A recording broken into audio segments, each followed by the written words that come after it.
I'm back.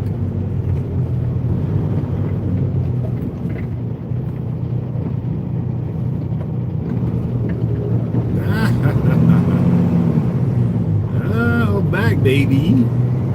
What's up? What's up? If you can hear me, put a 1 in the chat. I see somebody in here. Put a 1 in the chat if you can hear me. I just want to make sure the sound is working. I got my headset on now.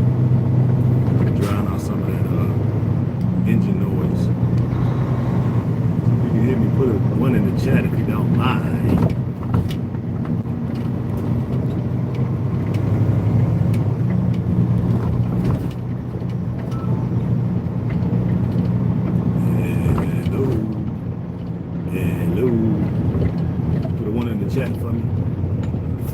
Would you? Could you? It's getting kind of warm now. It's only 50 degrees.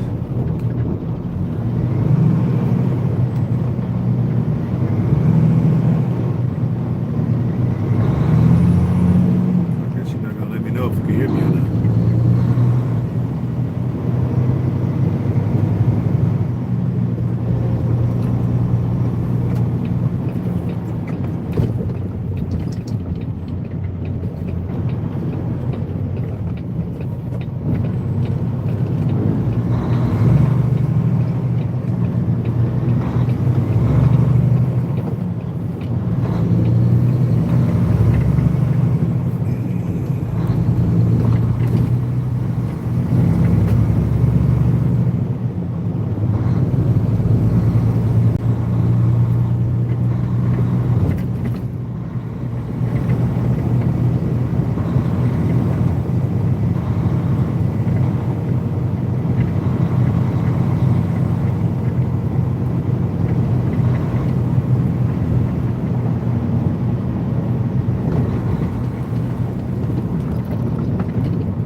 For the day, baby.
appreciate that person. Hit the like button.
You wrote so many words I couldn't read all that as I'm driving, so we get somewhere at the stoplight, I'll read it.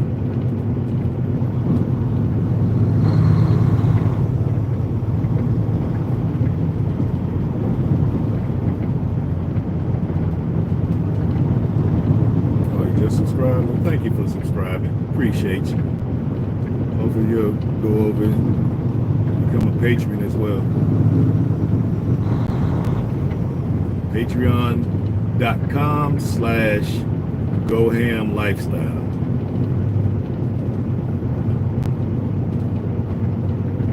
All right, we up here at the stoplight.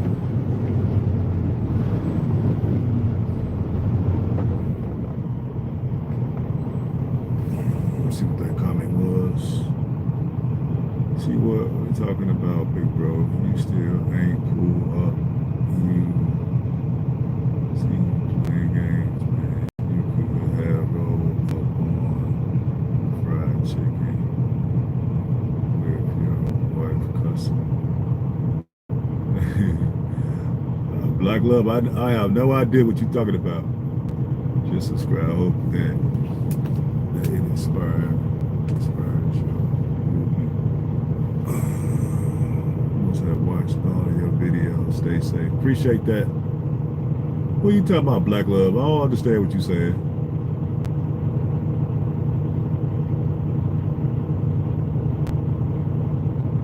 Still ain't pulled up. Oh, okay, last time he was live on the road. I said, if you're rolling through my hood, you could. Oh, so man, you know I don't eat no yard bird, man. I'm a vegetarian, fam. Just not trying to eat some fish. You know? Where your neck of the woods at, Black Love? I done forgot. Black Love. There's so many black this, black that. Where's your neck of the woods, Black Love? Help me remember. I done forgot. I just said 50 things since then.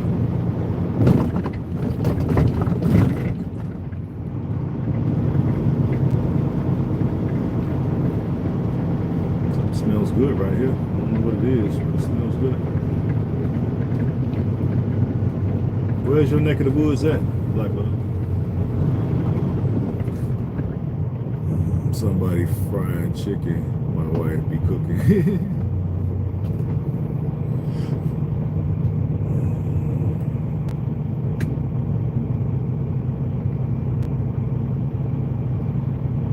It was a joke. I am in Detroit, Michigan. Oh, okay. Shout out to the Big D. You did.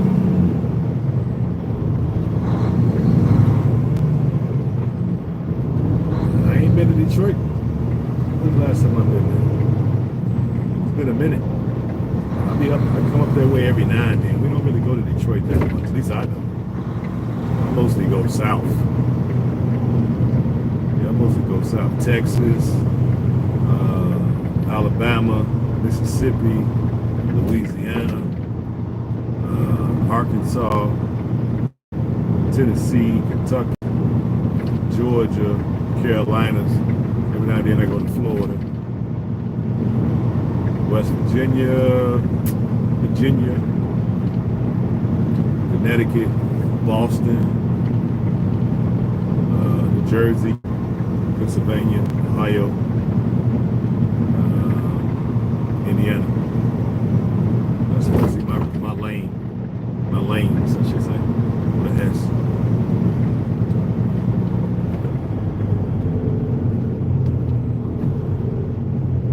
I used to go to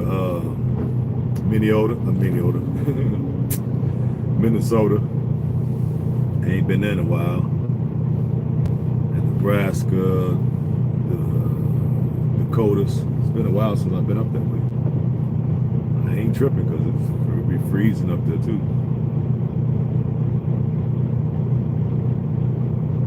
Yeah, but right now we're rolling up through Chicago. We're doing local work today. I just got cleared to work 2 days ago, so all the big money loads were taken, so I had to do some local work just to get some bread popping off. So I don't mind because it's pretty easy work.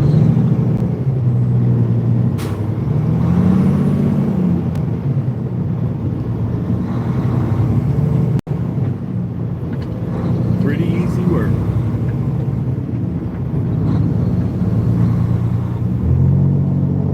And I'm done already. Only like one somewhere.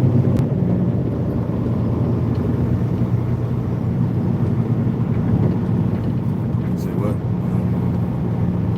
Slow motion, better than no motion.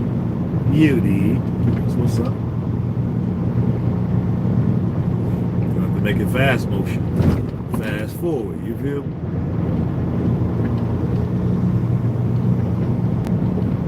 Got them old lax over there. Certified lax, baby.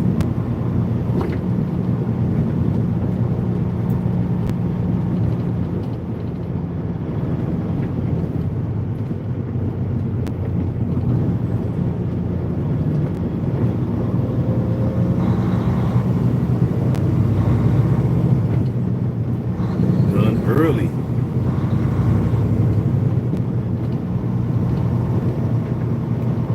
It's nothing like working off like a half a day, getting paid full day wages. I love it. Oh, person, shit, he on his damn phone.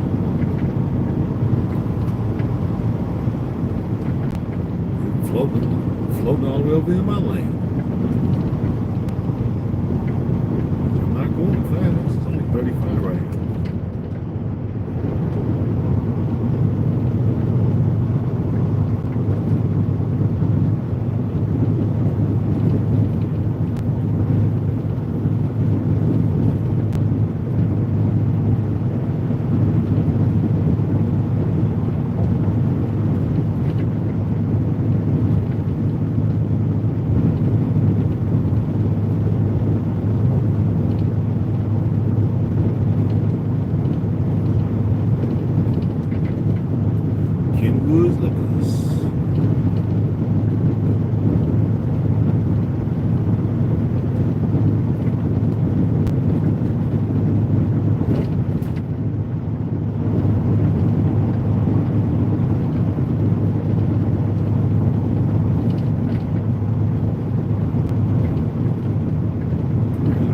Pancakes, baby. Got a line of folks out there too. Those some flapjacks.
I'm rusty.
Oh man, I'm finished for the day finally. Lord, it was an easy day, easy peasy, as they say.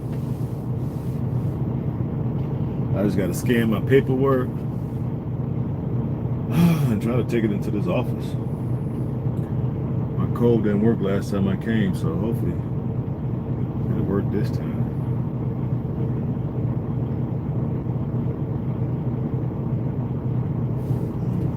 check something right quick.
I spelled that all wrong.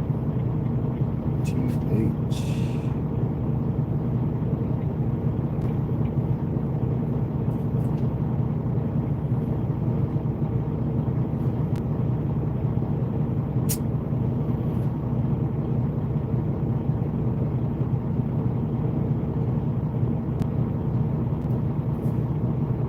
Still.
To walk all the way up here, my doggone code don't work.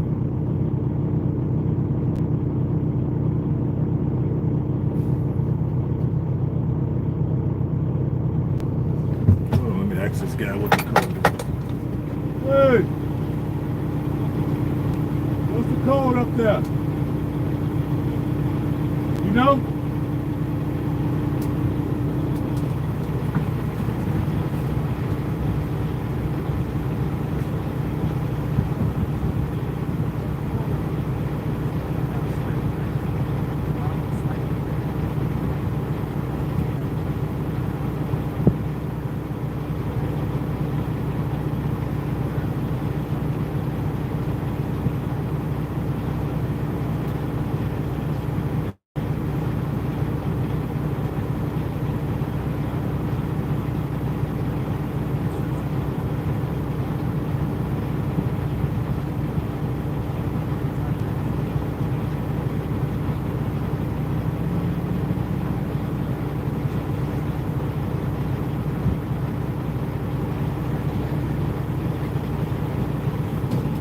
He talking about you need a doggone key card. How the hell you need a key card? He told me the last 6 of my social. He told me to walk up there and try it. If not, he'll come swipe it. I should just have him come up, take me up there and swipe it. But I ain't no big hurry. Let me get off the clock.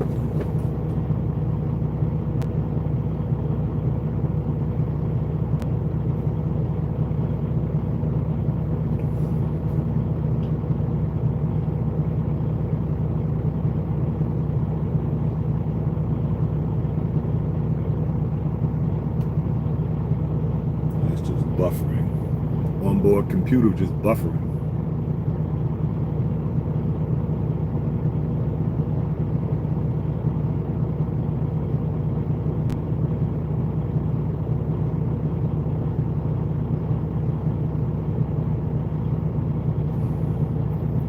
God dog, what are you doing?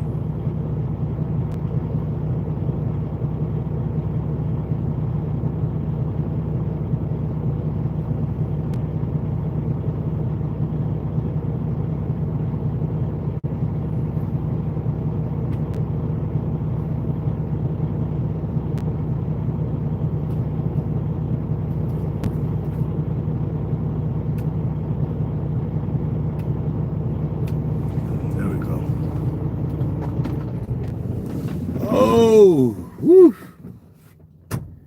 Lordy, lordy, lordy. Lordy, lordy, lordy.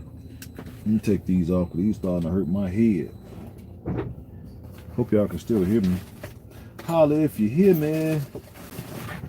Let me plug this thing up so I have some juice for tomorrow.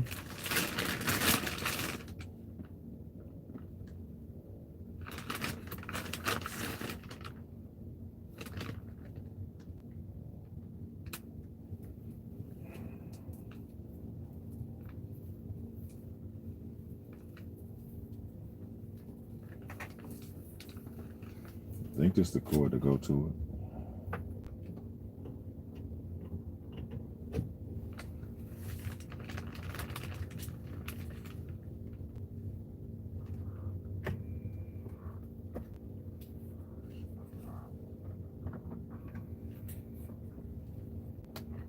I guess it's the cord to go to it. It came on.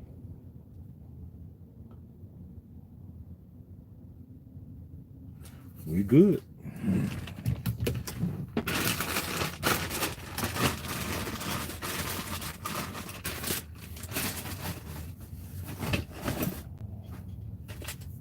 Yeah, young dude doing security. I ain't got no trash bags in here.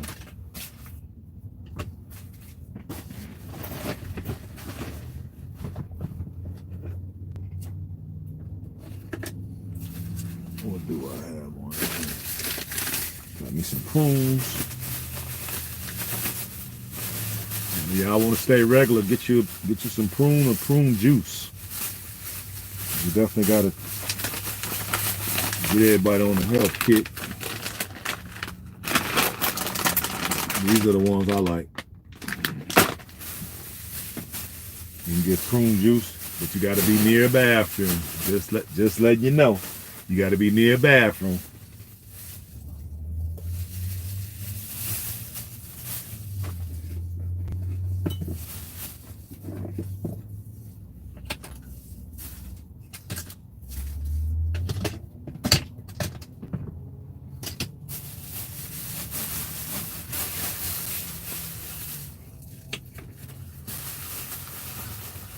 What everybody up to?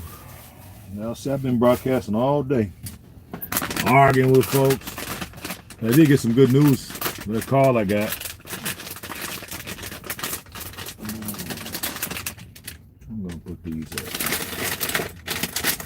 When I break my fast, I want to get some of these prunes in me. Probably some prune juice too. Yeah, but I got some good news. My only got one son. He in the Navy. So he said he might be coming back early. He's not sure yet. He said he might be back by my birthday.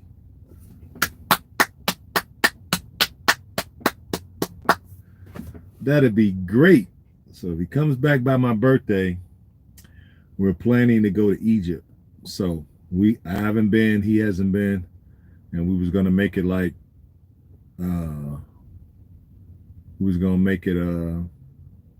my 55th birthday and celebrate that along with the fact that he was getting out the Navy.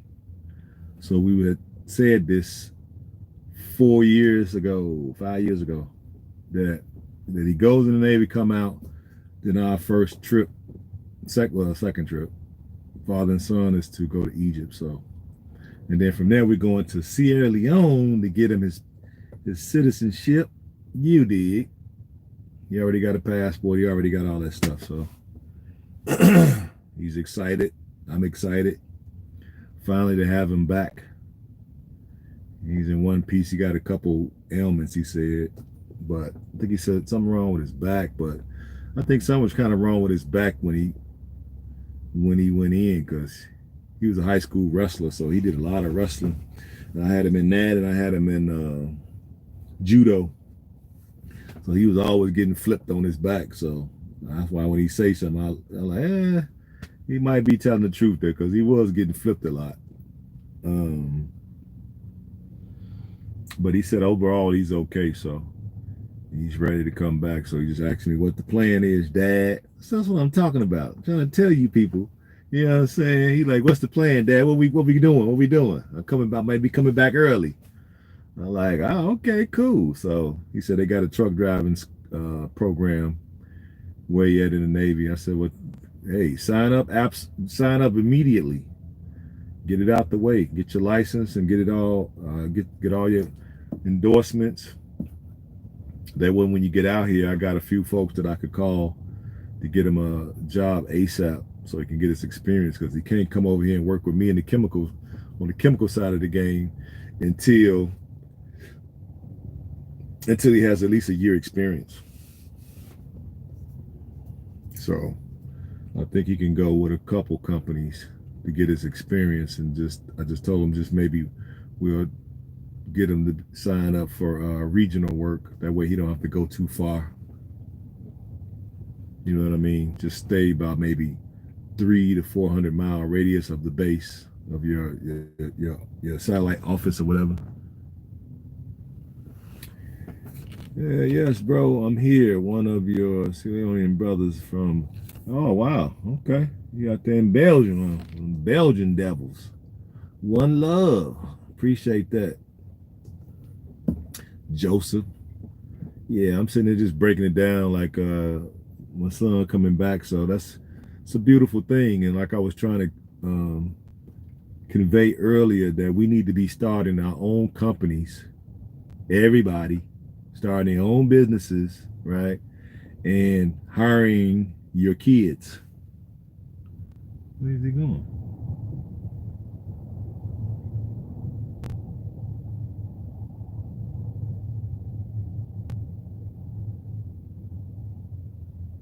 Hold on. Ah, you finna leave? You finna leave? You finna leave? You coming back? What time? Come on, crack that door for me then.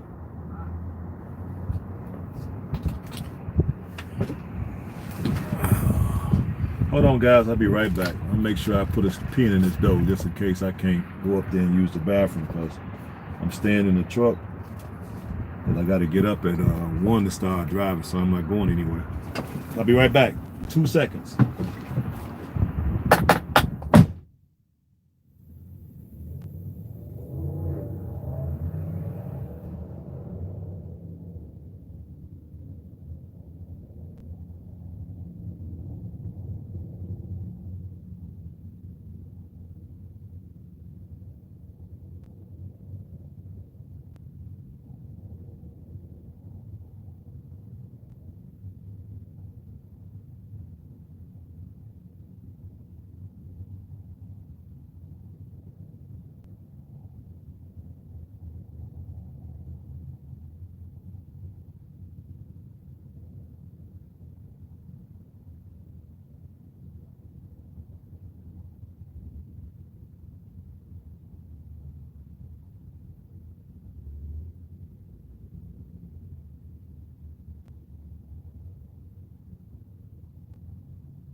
Yeah, the code didn't work.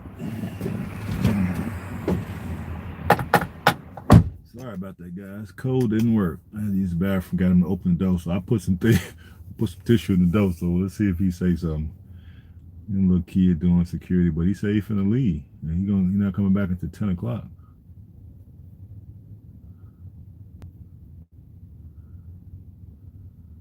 Can't get the gate closed.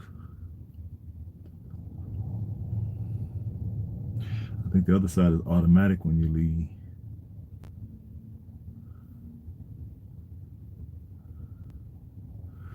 But anyway, I was saying that you in Belgium, huh? What you doing the way up there, man?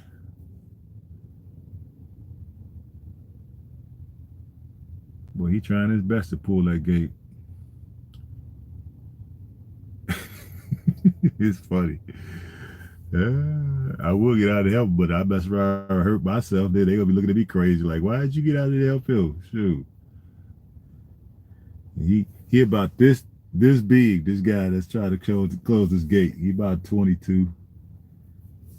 I think he's somebody's one of these managers is one of these. I think it's one of their sons or something.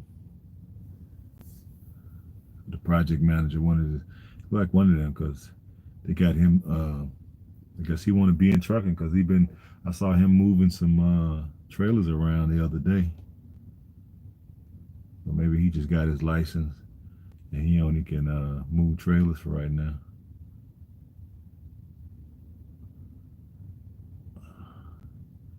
He's struggling too. He's struggling. Look at him. I'm staying here, bro, but we'll be dropping soon down to. That's right. That's what's up. Me too. I'm working. That's why I was just saying, like, my son coming back, and it's a beautiful thing to hear him say. I said, all right, so son, what's up? What's the deal? He's like, that's why I'm calling you, Dad. I'm like, what is it? Uh, they saying I might be able to come home early. I'm like, for real? I had you pegged for April next year. He's like, no, I might be able to come home for your birthday in February. I'm like, oh really? All right. I'm like, well, put in for that. And he's like, well, Dad, they got a truck driving school or something. I could get my license before I come. Should I take it? What? Yeah, take it. Boy, what's wrong with you? I'll go pay for them to take it when you get out here. And I said, will they pay for it? He said, yeah, Uncle Sam will pay for it. I was like, man, if you don't get your butt in that class so fast, then when you get out, you already have your CDL, and then I could plug you with a job. I told him his first year, he probably do like 55, 60,000 first year. That'd be his second real job. Well, I guess you could call the Navy a real job. Hey, bro. Your sis from the UK, huh? Is that the UK? That's the divided kingdom. Man, how did I do that? I open. Oh, look at that. Ah, that's crazy. I didn't even know you could do that. He almost got it closed though.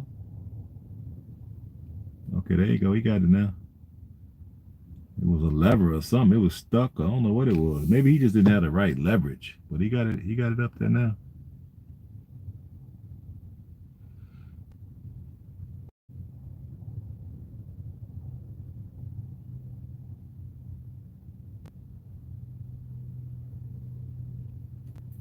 Yeah, he just pulled it up. I said, I know he ain't gonna put that lock on, that padlock on. How somebody gonna get out, get in and get out? So I'm sure some guys working today. I know I'm the only person working today.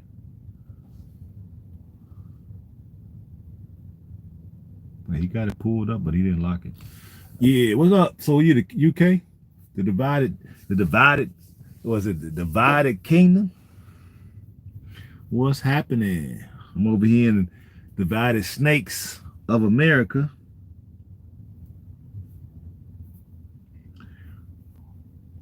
Planning to be in town in December. Yeah, me too.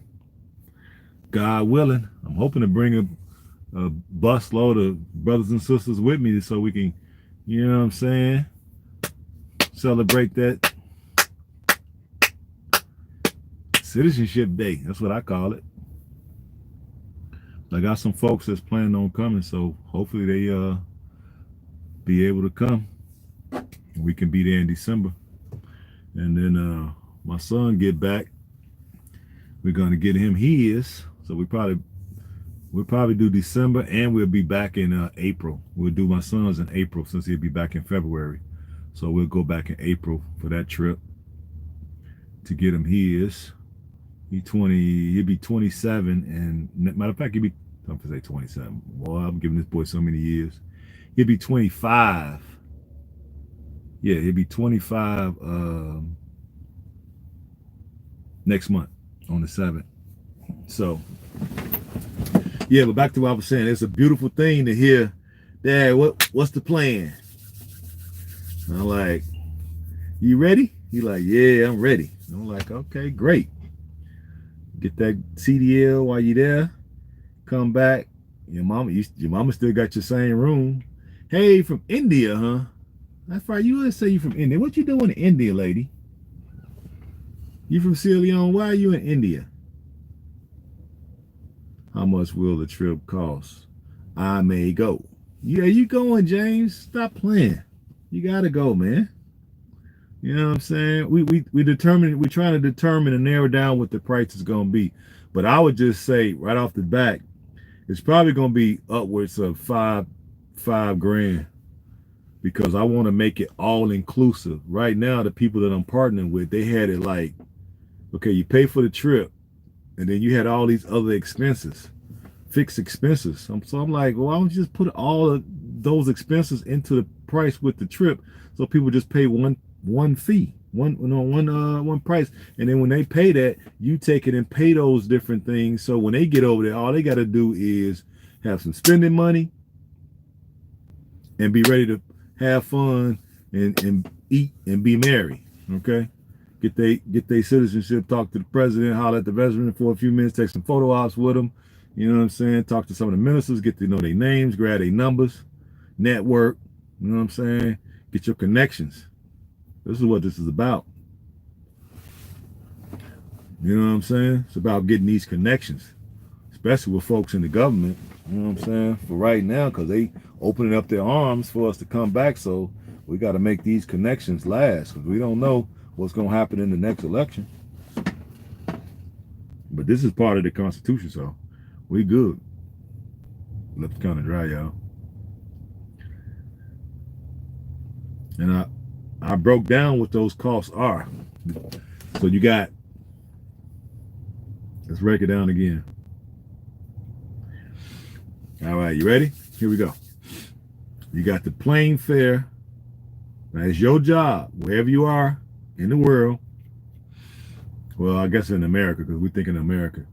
Can I borrow $4,500 from you, bro? I'm so I'm so ready. Well, I still got to pay to go. You know what I'm saying?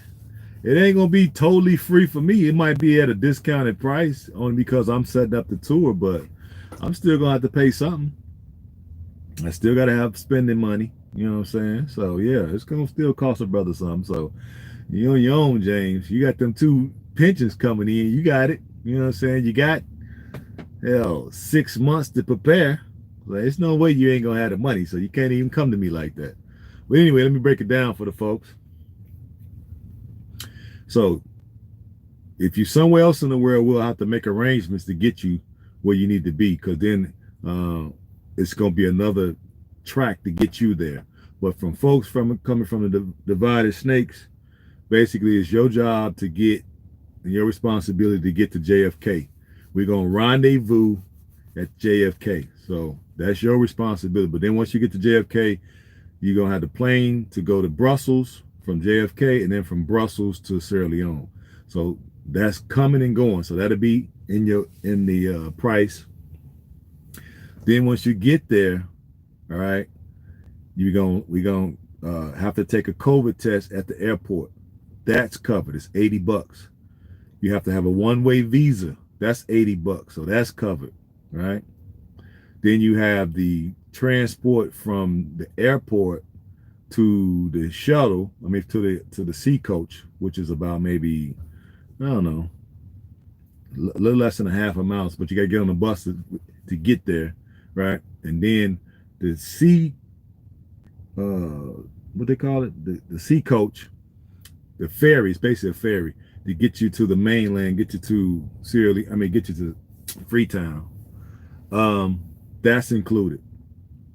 It says, cares you bringing in. You gonna keep cutting me off. Come on, bro. All that cash you bringing in. Yeah, that's true. But I got something to do with it. I got a lot of overhead. When you got a business, you got a lot of overhead, man. You know.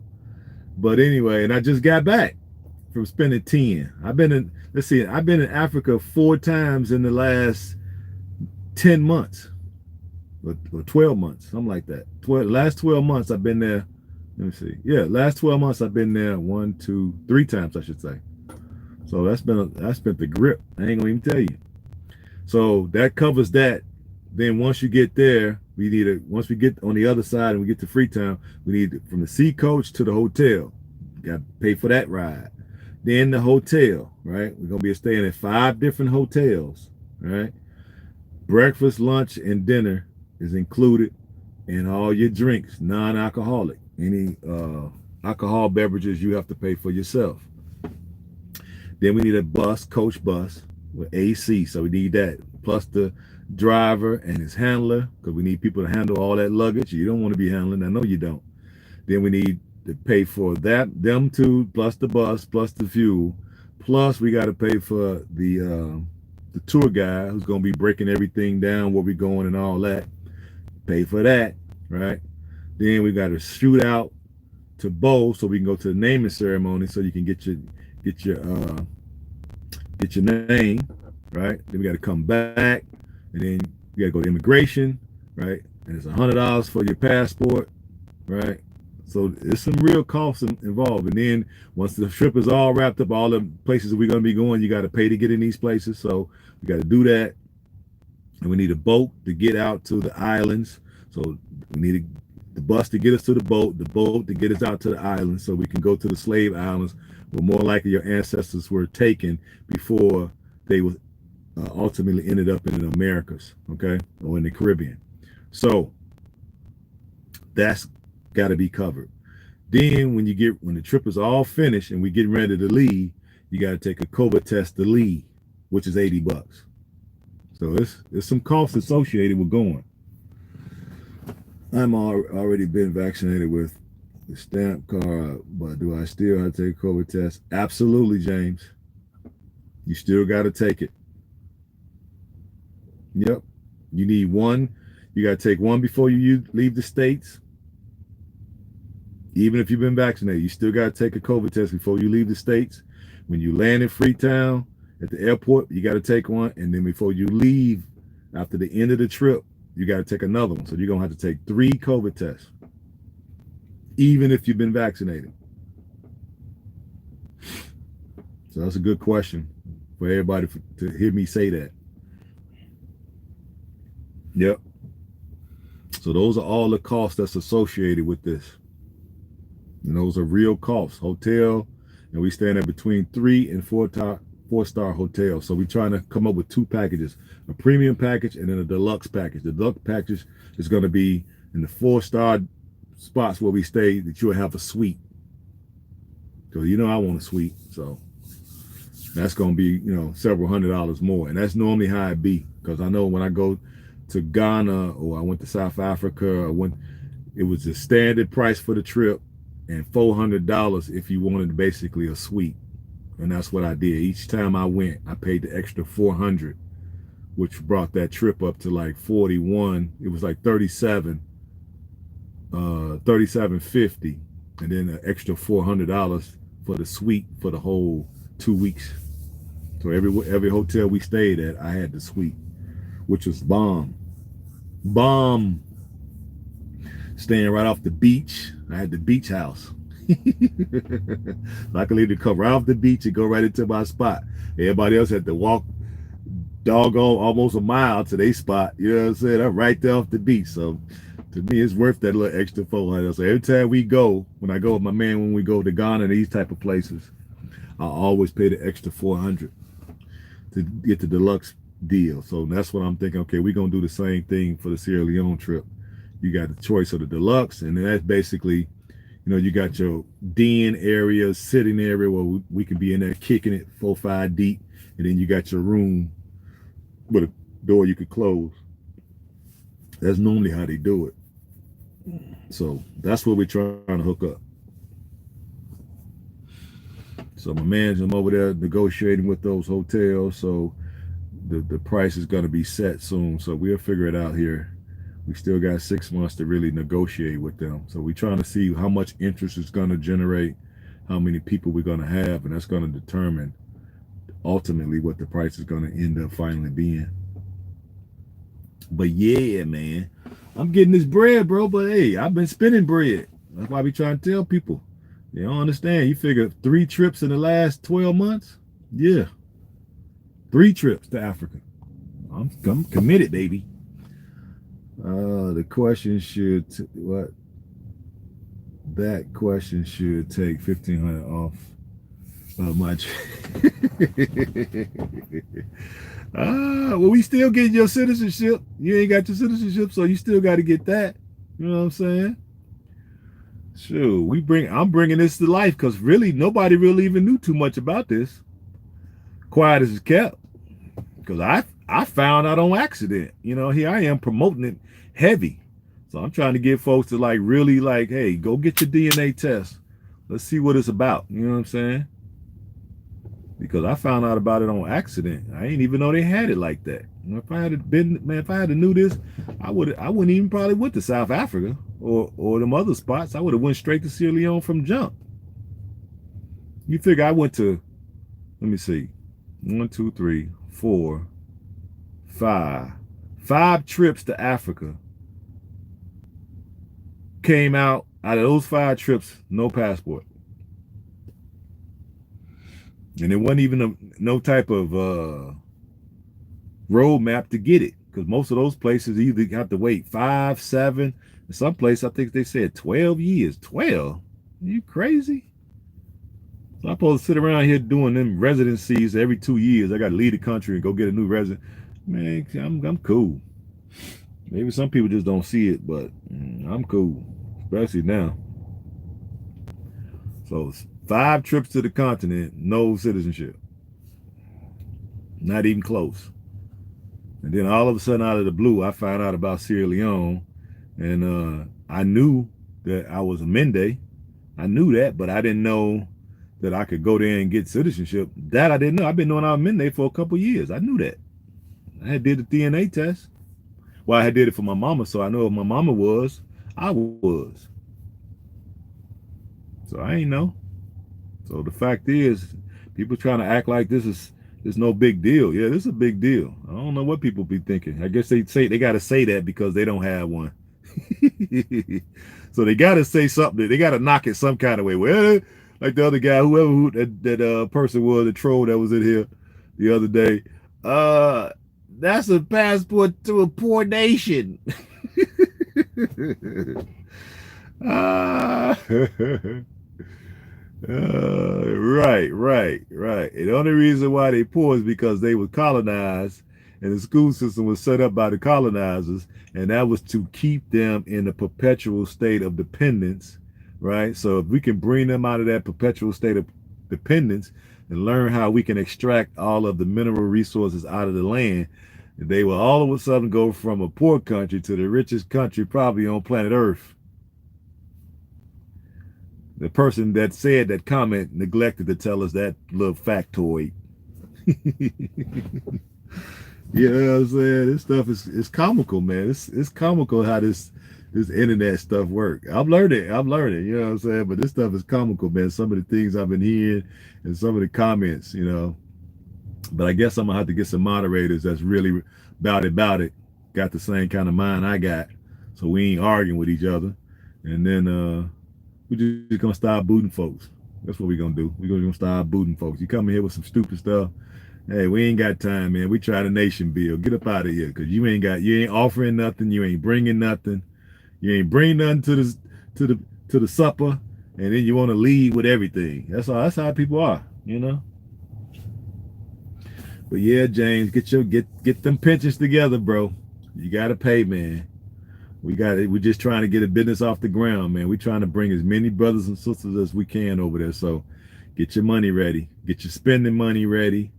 I would suggest that people come with about 1,000. All you don't spend, you can bring back. People like citizenship from people like citizenship from Africa. They give us poor state of mind at school, but we are not poor. We are more rich if we combine the continent all together. Of course, if we get rid of the borders, but you know, European powers is not going to allow that. We'll have to really go to war with them for that. And we're not holding a unified front to put forth enough pressure so we can eliminate them borders. But eventually it's going to happen, but it's going to take a exerted effort. A lot of us going to need to go back with that Pan-African spirit, with that militant spirit, and we're going to have to infuse that with some of the local cultures, and we're going to have to really change some hearts and some minds, because you know they got a different opinion about their enslavers as we do. So I put it like that. What's the cost of living there? Cheap as you know what? Cheap. Like cheap. Like cheap. Based off of your two incomes, your two pensions, you live pretty much like a king or a pharaoh or a don. You know what I'm saying? You live like a don, like a king. You know what I'm saying? A pharaoh. If you bring, if you bringing in over $1,000 a month on a fixed income, I should say, you'll live really well. If you bringing in way over that, 2, 3, 4, 5,000 a month, you're gonna live like a king. Yeah, or a queen. Yeah, because a light bill probably gonna run you about, I don't know, $16 a month. Water bill will run about $8. That's the only two bills you got to pay. There's no cooking gas. Most people use propane, right?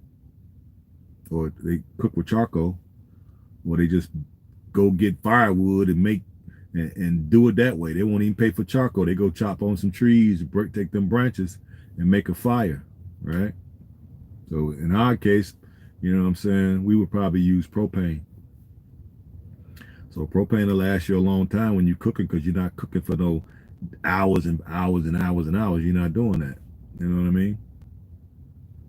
So, and if you get solar panels, right? And then I'm looking into maybe just digging boreholes. We get the community started. I'll just dig some boreholes and we'll have free water, you know? We'll just pay to maintain it, because I'm sure it's going to have to be filtered and all that. And then put solar panels on your roof. Generator in the back. We still can run to the city power just in case. You know what I mean? That way you got 3 sources of power. And it's up to you how you want to use that. You know what I mean? So, but it's cheap, man. Super duper cheap. You buy a meal at one of the little local joints or off the street or whatever, it's gonna run you about $2, maybe $3. You go to like the restaurants we'll be going to, it's gonna run you about $12 to $17 for a meal. And I'm talking about a meal. To give you an idea, when I was at the hotel and I was washing my clothes, I wanted to wash my clothes. I gave my man 2 pair of jeans, long pants jeans, 2 blue jean shorts, 5 tank tops, 5 t-shirts, 3 pair of underwear, and 3 pair of boxers. They charged me $6 to wash and dry and fold. $6. All the value we are enjoying here today over here is from Africa, but the white man can't never say such or defend it. But we know no. the country will rise again, and we will unite as one. Absolutely, Joseph. The key is the displaced Africans, the brothers and sisters from the diaspora who share African ancestry. We need to come back out of the West. The most talented among us need to come back, start schools, and start basically re-education camps, for lack of a better word, right? So we can start learning what it takes to extract some of this wealth out of the ground. Life here is stressful, but over there it's very simple. And very simple. And very stress-free in a lot of ways. You know what I mean? So, yeah, I'm looking forward to it. I'm looking forward to getting my boy back. Man, I missed that dude. You know what I'm saying? My son, that's my best friend. And we don't have that best friend where we could talk like, no, it was best friend, but I'm his daddy. He know. So now it's time for us to work together. We went out because I wanted him to get out of my ex-wife's house. You know what I mean? So I said, man, look, go to the service, get that out the way, go see the world, go have some fun, make you some money. Don't spend every dime. So when you come back with some bread. So we come back. We're gonna come back with a CDL now. I'm gonna give him a little cheat code study guide. And then get that year experience on his belt. Then I'll train him over here on the chemical tank side of the game so he can make some real bread. We're going to combine that bread. We coming up through Africa and we're going to get it done. Ooh. He like, yeah, Dad, let's go get it. That's what I'm talking about. That's my boy. That's my boy. He like, let's pick up this flag of Pan-Africanism and let's go get it done. I'm like, yeah, that's my man's. And I'm like, yeah, son. You're like, you can find me a wife over there too, right? I'm like, yeah, me too. We both go find wives. You know what I'm saying? Shoot. I love to hear that, man. And then he said, I'll be back for your birthday, so just give me a few dollars, Dad, and I'll take care of the trip to go to Egypt. Man, I love that. I love that boy. I love that boy. That's my man's. So, shout out to my son. If he's watching. You know I love you, Jack. We gonna make it happen. Can I have one more wife? I'm asking for a friend. Yeah, well, you tell your friend, absolutely. You tell your friend that they can have as many wives as they can afford. But let me explain to you, because I don't know. You're not a Muslim, are you, James? James, are you Muslim or are you Christian? Well, you don't necessarily do religion. You're more spiritual. I just kind of need that as I set up what I'm finna tell you. Just basically using that as a setup.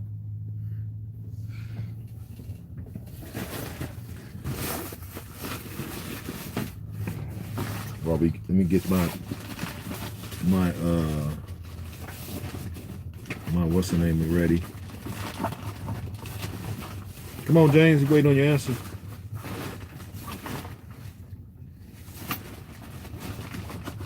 While I try to find my where's it at? James taking forever. Here it is. My Vaseline. Or did you say it already? What is it, James? Non-denominational what?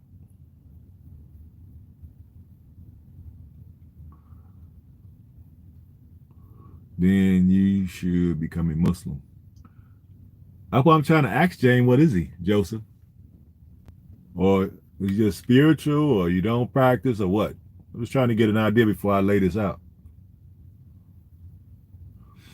My nose is chapped. chased for all that doggone sneezing and blowing my nose. Can you have more than one wife? Oh, you asking too, huh? Who was that? James? Let me see. Joseph. Like James left us. James, you left us? James taking too long. Well, anyway, Muslims and Christians there practice polygamy. Not all of them. Okay, I thought so. God dog, you took forever. God dog, James. Good.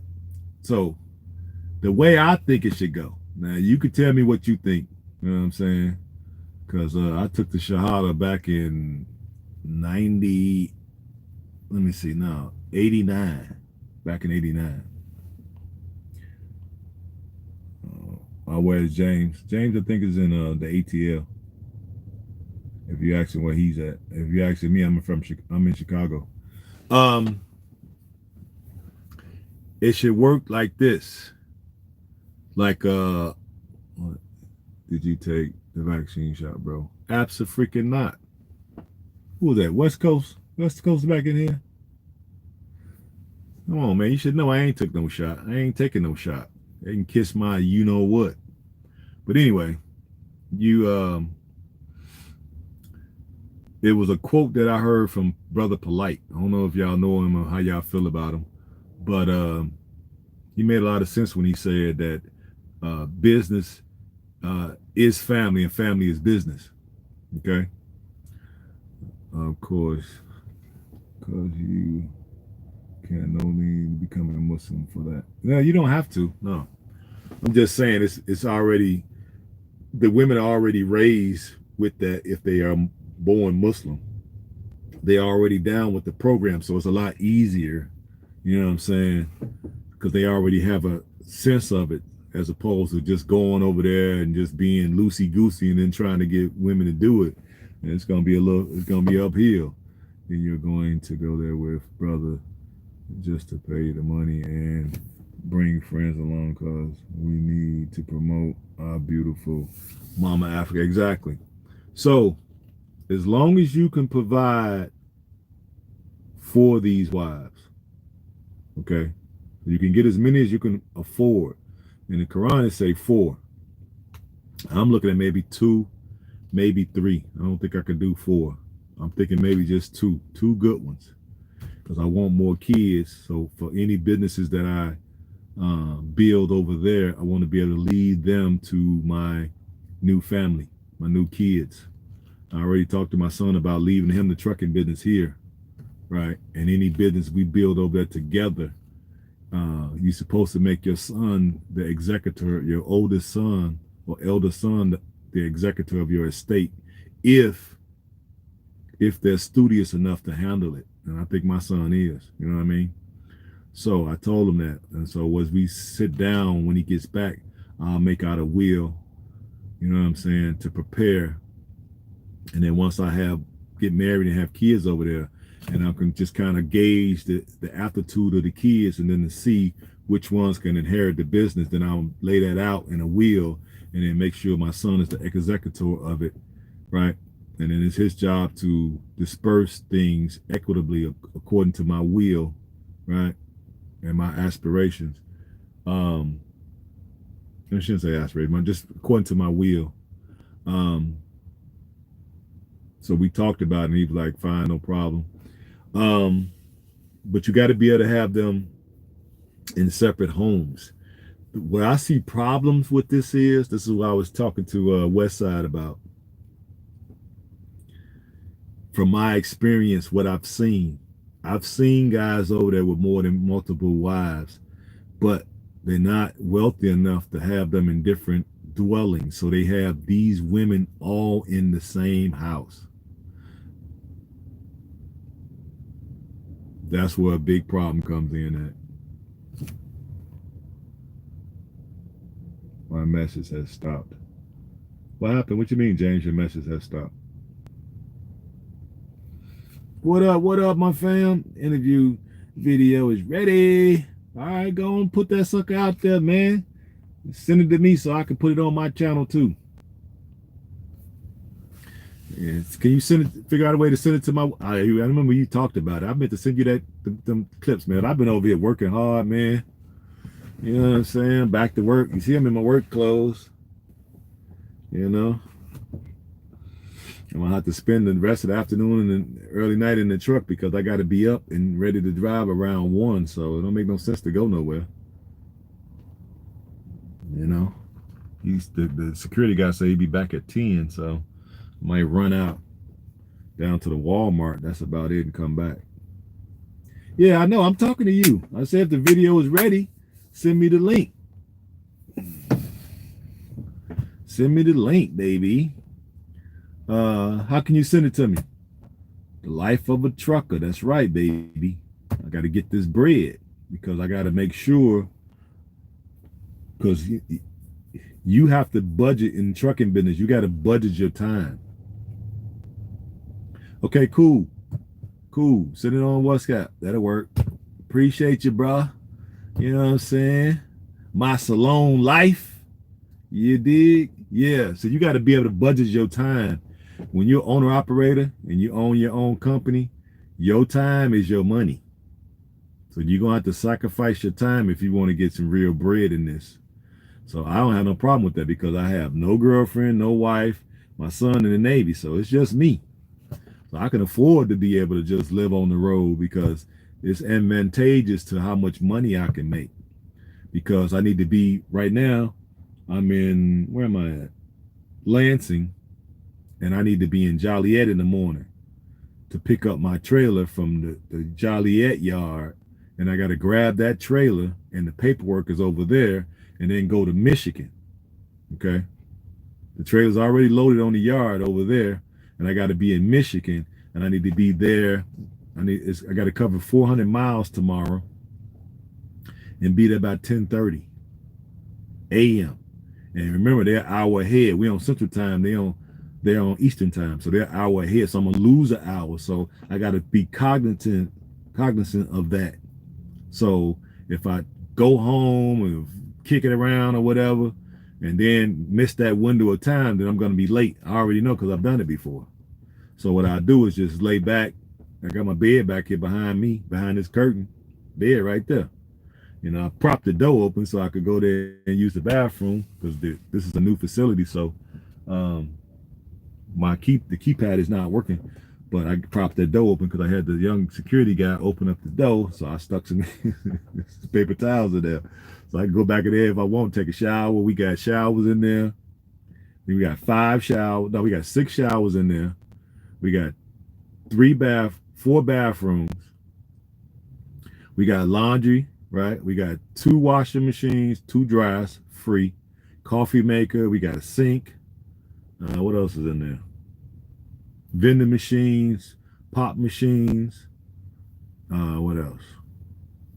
Tables, TV with the cable to the TV, lounge area to sit up in there, tables to eat, microwave in there to make you something to eat. So you can, and we got these type of terminals all over the country. So everywhere I go, we have one, and I could just stop in there, take a shower, brush my teeth. You know what I'm saying? If I'm eating some popcorn or something, throw it in the microwave, pop that, jump back in the truck. You know what I'm saying? Pew, to the next destination. And we got probably about 49 of these spots throughout the country. Strategically located. I gotta forgive me, I've been talking all day, so my tongue is tired. Yep. And so if you able to budget your time well, you'll make a lot of money as an owner operator. Yeah. And that's what I do. Yep. Yep. And now my boy coming back. Oh, it's over. It's over. And he coming back sooner than later. And he gonna come back with his license already. So yeah, we gonna get to that bread quick, y'all. I already got the other truck waiting. Kenworth. I drive a Peterbilt, but he's gonna be in the Kenworth. Boy.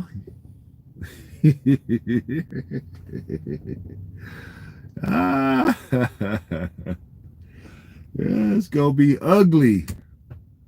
Some people from upon that in the cities, but It's a common traditional practice in the Proverbs. Yeah, yeah. Laugh out loud. That's nice. Yeah, I told you West Side. No, like West Side. West Coast is going down. We gonna get the community built one way or the other. You know what I'm saying? Like get my man Jason, get him back into the trucking industry. He has a son that's turned 21. So he want me to holler at his son, like, hey man, I'm like, nah, how I look, you his dad, you need to holler at him. You know, yeah, I know your son, and you know, he know of me, but that's your son. You gotta holler at him. You know what I'm saying? He ain't gonna listen to me if he don't listen to you. You know, right now his son is a welder working for some place. He doing all right, but I'm like, nah, man, you need to get him his CDL. He making $20 an hour welding. That's cool, but he need to be over here with us. But that ain't, you know, that's cool, but he make some real money over here. And he was like, man, maybe you should talk to him. I'm like, no, he ain't, how you gonna listen to me and you his daddy? I said, what you gotta do is get back in it, because he used to be in the trucking industry too, but he got out of it because he couldn't see the vision. Now he see, I've been out of it 3 years, so now he's trying to get back in. So if he gets back in, okay, then hey, the boy starts seeing that you coming with them long checks. Them checks will convince him. You got to sit there and watch that fire. I got a degree in welding too. You know what I'm saying? Because I come from that nation of Islam thinking.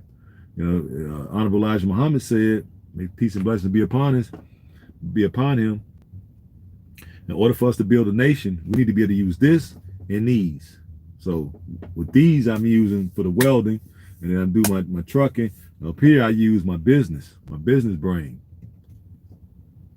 You know, setting up corporations, you know what I'm saying, setting up your accounting systems, all that. See, getting contracts, keeping your stuff legal, all your insurances, all that stuff. So you got to do take some work. Don't think owner operating is easy. It's not. You got to keep up with all the taxes, all the road taxes, the FICA, ICA, whatever it's called. You got to take care of that. You got to take care of your plate, your bobtail insurance. Then you got hazmat. Oh my God, it's so much stuff y'all just don't understand. And then once I bring them on as an employee, then I got to cover workman's comp. Y'all ain't ready. Y'all ain't ready. I already know y'all ain't ready. So y'all used to working for folks. Y'all ain't used to working for y'allself. That's why we be getting some of these crazy statements from some folks.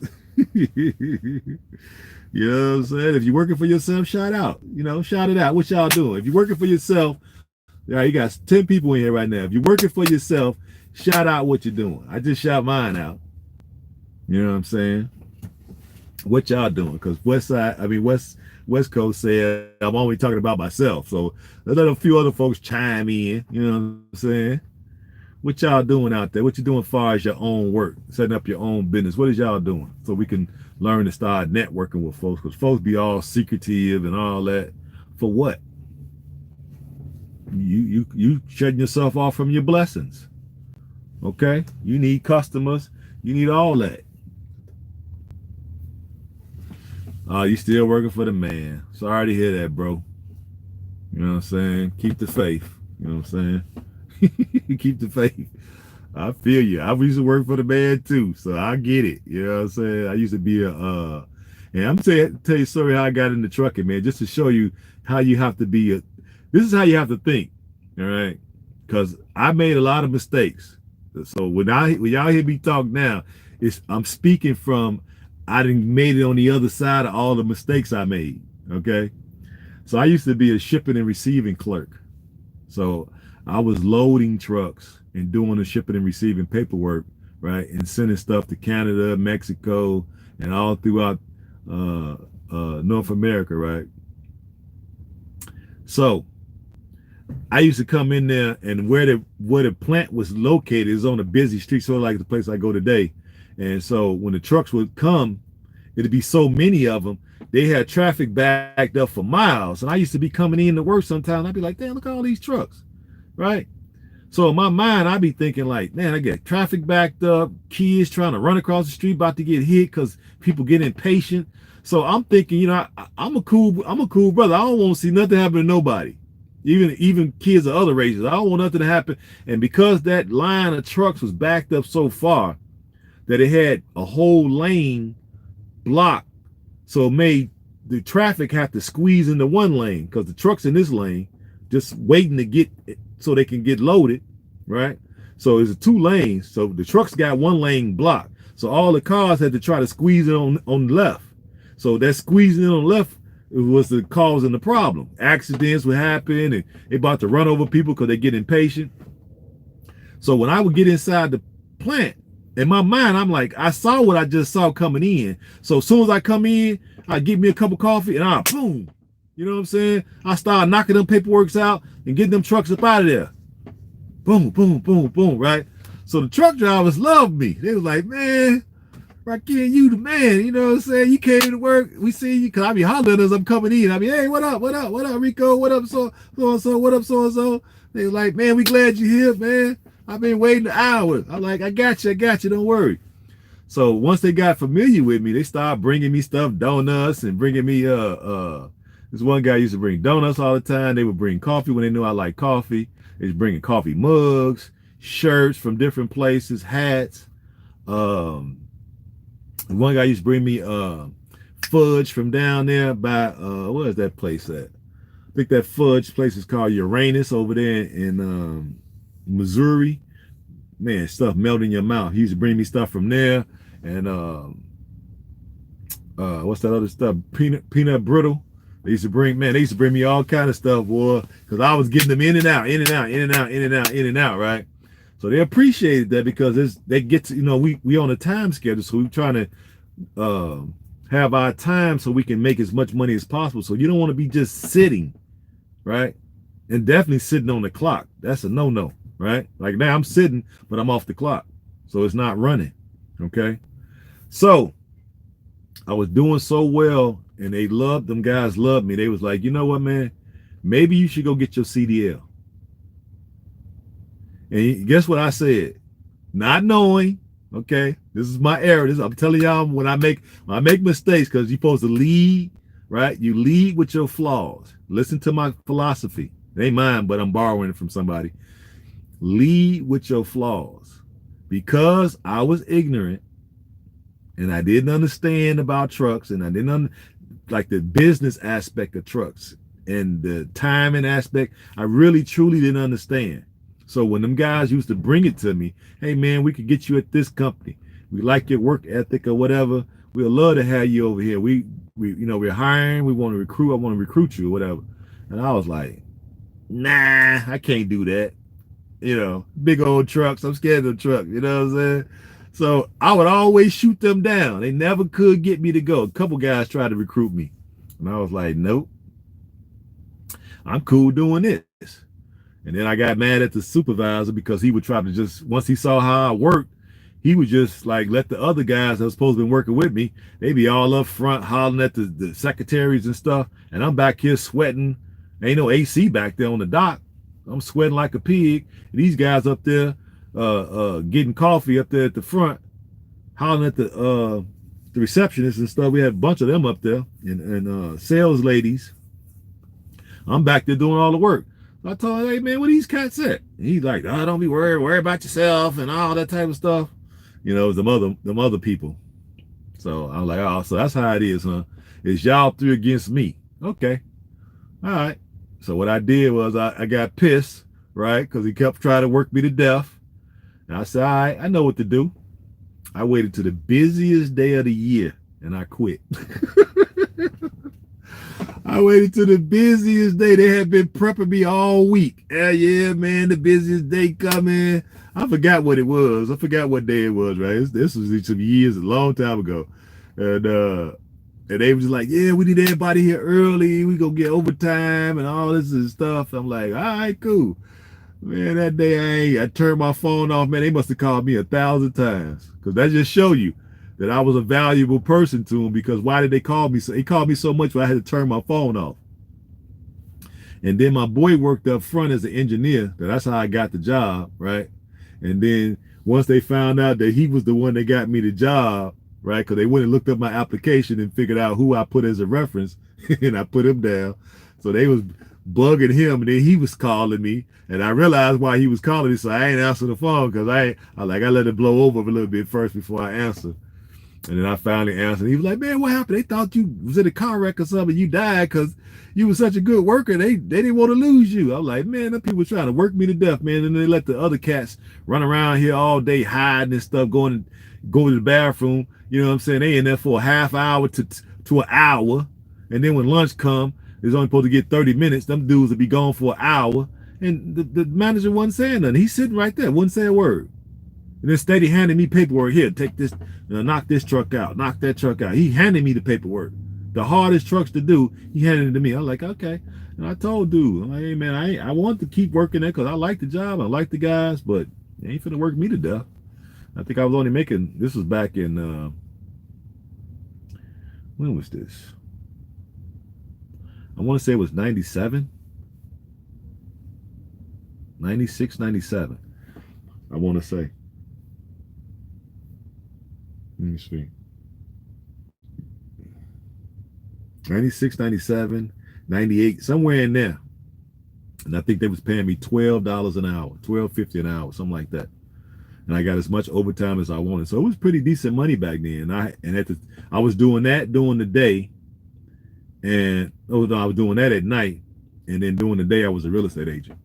So I was doing double bubble, baby.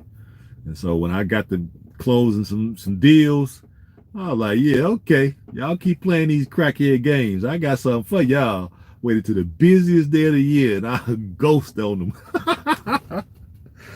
I'll ghost on them, baby. But I brought that story up to say that those guys that was trying to get me to recruit me, they was actually looking out for me and my best interest. And I didn't even realize that's what they were doing.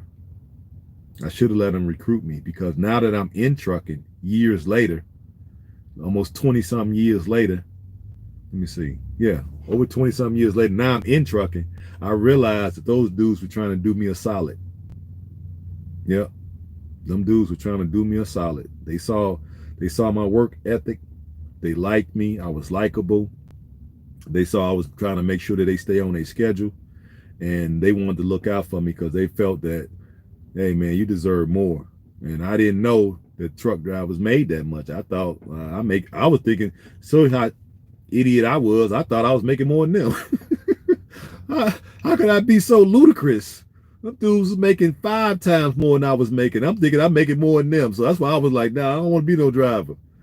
Man, if I had known that, I'd have had like 25 years in now if I had got in when they told me to. Or whatever, something like that. I ain't doing the math right now.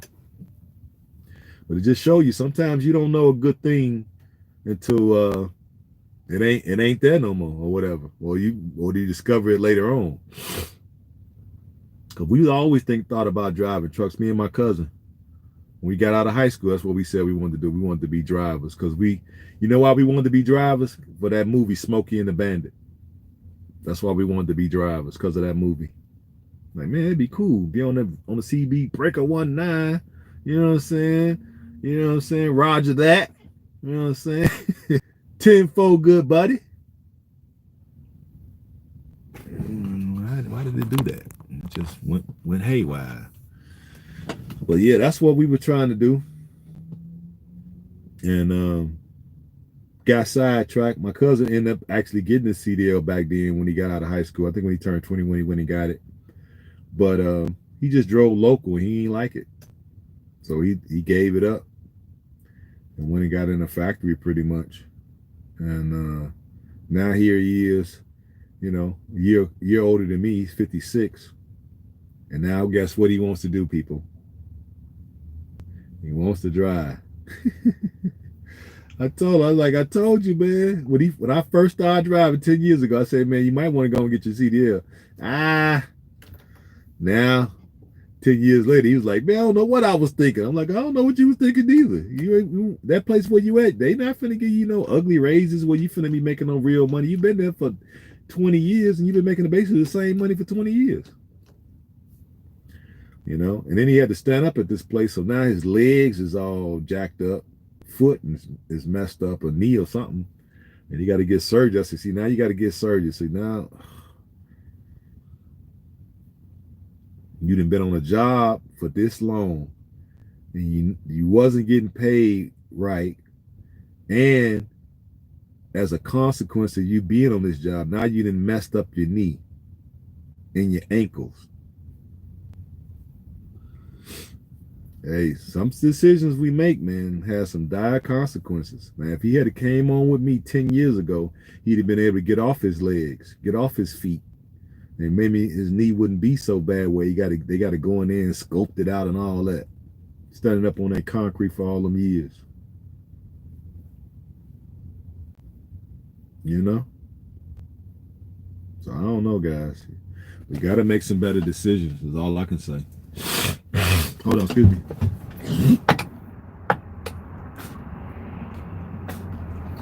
Last bit of that cold coming out.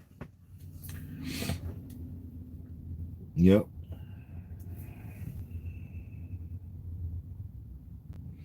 No, still work for the man, huh? I get it. I get it, fam. Yep. So we're gonna bring my son on. It's gonna be a great thing. We'll have him on the tank side of the business in about a year because he got to go get his experience. I see people like that all the time, letting them jobs destroy them physically. Yep, that's what my cousin did. And I tried to get him. I'm like, man, shoot, come on, man.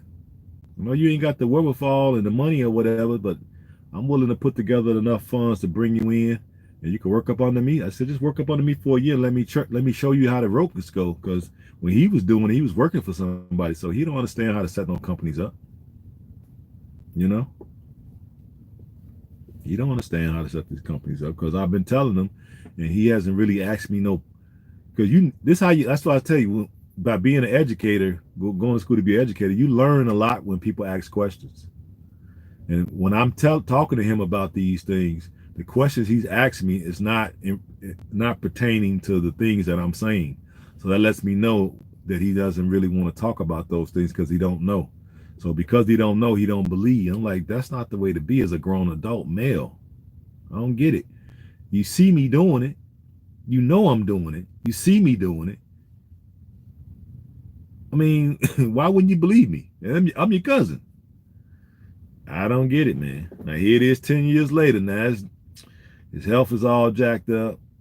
And he got he on the verge of having diabetes, high blood pressure, gout, and now you got a knee problem and an ankle problem. Oh my God, cuz. And he only a year older than me. He about 60 to 70 pounds overweight. I've been on him about his diet for years now, the last 5 years. Every time I see him, if I come to town, I go over there and get him. Come on, man, I'm treat you to a meal.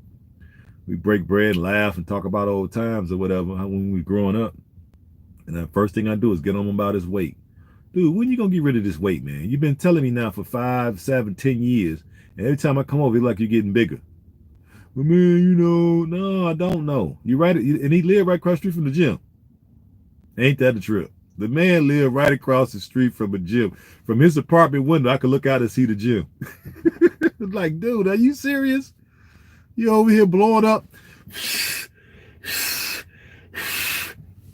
Might well be putting some air to you. Every time I come over, you bigger. So, I don't know, man. It's a trip. Dealing with our people is a trip. I ain't gonna even lie.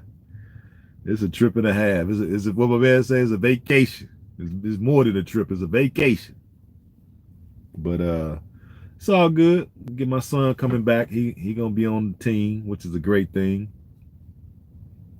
And since I got that real estate background, he'll be able to come and have that GI thing, bill or whatever. So we'll probably try to find him a nice 4-flat. Get you some real estate right out the back, son. As soon as you about a year working good, we'll get you, because he got good credit. We'll get him a 4-unit or 4-plex for some of you guys. Y'all call it 4-plex. We call it 4 units. That way he can live in one and we can rent out the other 3. Get money from that. While we out here driving trucks, while we over in Africa doing our thing. We're gonna be killing. See, that's what I've been. See, this is the reason why you want to have your kids, family. Okay? And you want to raise your kids up in a business of yours, right? So because you want them to be in your business out of loyalty, love, and duty. Yeah, duty. It's your job to maintain this business that I'm cultivating, that I'm growing. How you think some of these people get some of these companies? I look at some of these trucking companies. When you look at their history, they started with one truck. Now all of a sudden they got 10,000 trucks. How did they get that? Most people think, oh, they had loan money, or they had old money, or they inherited money. Not everybody. Some people didn't have a dime. There's a bug up in here.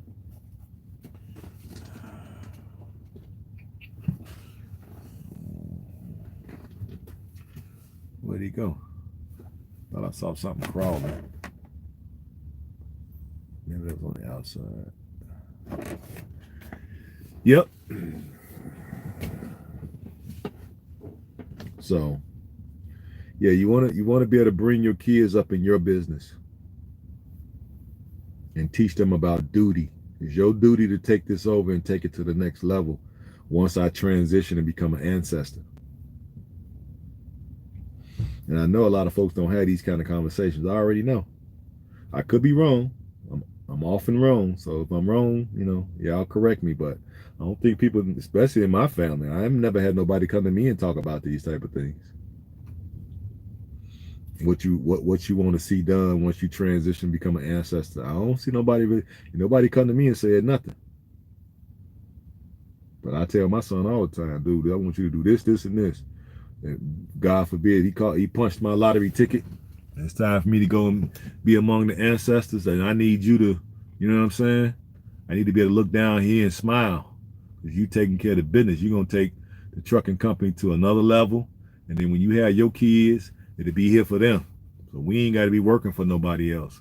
This is what you're supposed to do, create that generational wealth, that legacy wealth. And y'all know we don't do this.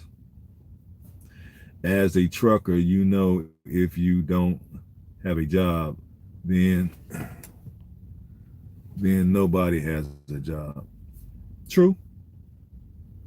But the thing is, the way this country is set up, you'll always have a job. As long as you keep your license, you protect your license, you'll always have a job. Somebody will hire you. You always can have your own job. You know what I'm saying? Hire yourself. That's what I do. I work for my company. My company pays me. The company I'm partnered with is because they got all the connections. Most of these companies are 99 and 50 years old or whatever. They got all the contracts with all the major chemical manufacturers throughout the country. I don't know these people. They don't know me. But they got these connections. They'd be frat brothers and secret society members and all that type of stuff. So they got all the contracts. All I do is just contract out my company. So I have to sign a leasing agreement every year with this company, right? And it spells out the duties of this company, and then the duties of my company. And then in turn, my company pays me. You know what I'm saying? So that's how you set it up. So when my son come in, I already got the account and all that stuff set up, right? So when he comes in, he would sign a I thought I saw somebody coming in. He would do an application. I just go out and get some generic applications. He would fill it out. I would hire him, and then my company. So when he get his checks, it's gonna say our company name, our last name on the check. You know what I'm saying? And he'll be working for me. The company will pay my company, which in turn will pay me, which in turn will pay him.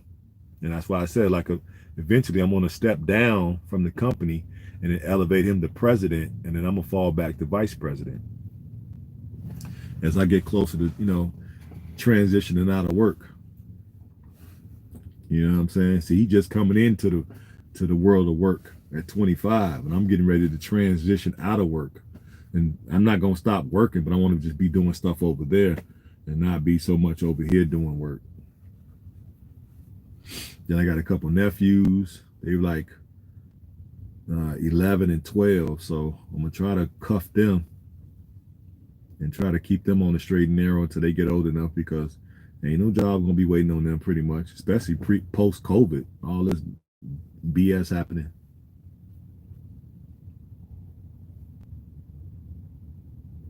Yep. So they can have them some employment. Bring them in as owner operators. Well, I mean not owner operators, just bring them as company drivers for the company. That way they can still, grow and have a family and all that. Because everybody don't want to be OTR because of the fact that they got a family, a girlfriend, kids, a wife, all that type of stuff. So a lot of them can't live on the road like me. So I get that. I understand that. So that's why we create positions for them to just be local and regional. So they can be home at least 3 to 4 nights a week.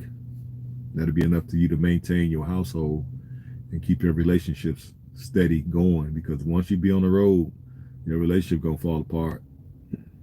Especially if you're living with that person and you gone 2 and 3 weeks at a time. It's a recipe for doomsday. So yeah, that was some good news. I'm glad my son called. That was really good news. But I sure was saying April. Y'all have heard me say April, March or April. Now he just told me February. What? He's like, Dad, let's go. Are you ready to go to Egypt? Yep. He said, I've been saving up my money. I got it. What? Let's go. So we going to Egypt and we going to Sierra Leone. Get him his citizenship. And we gonna document the whole trip.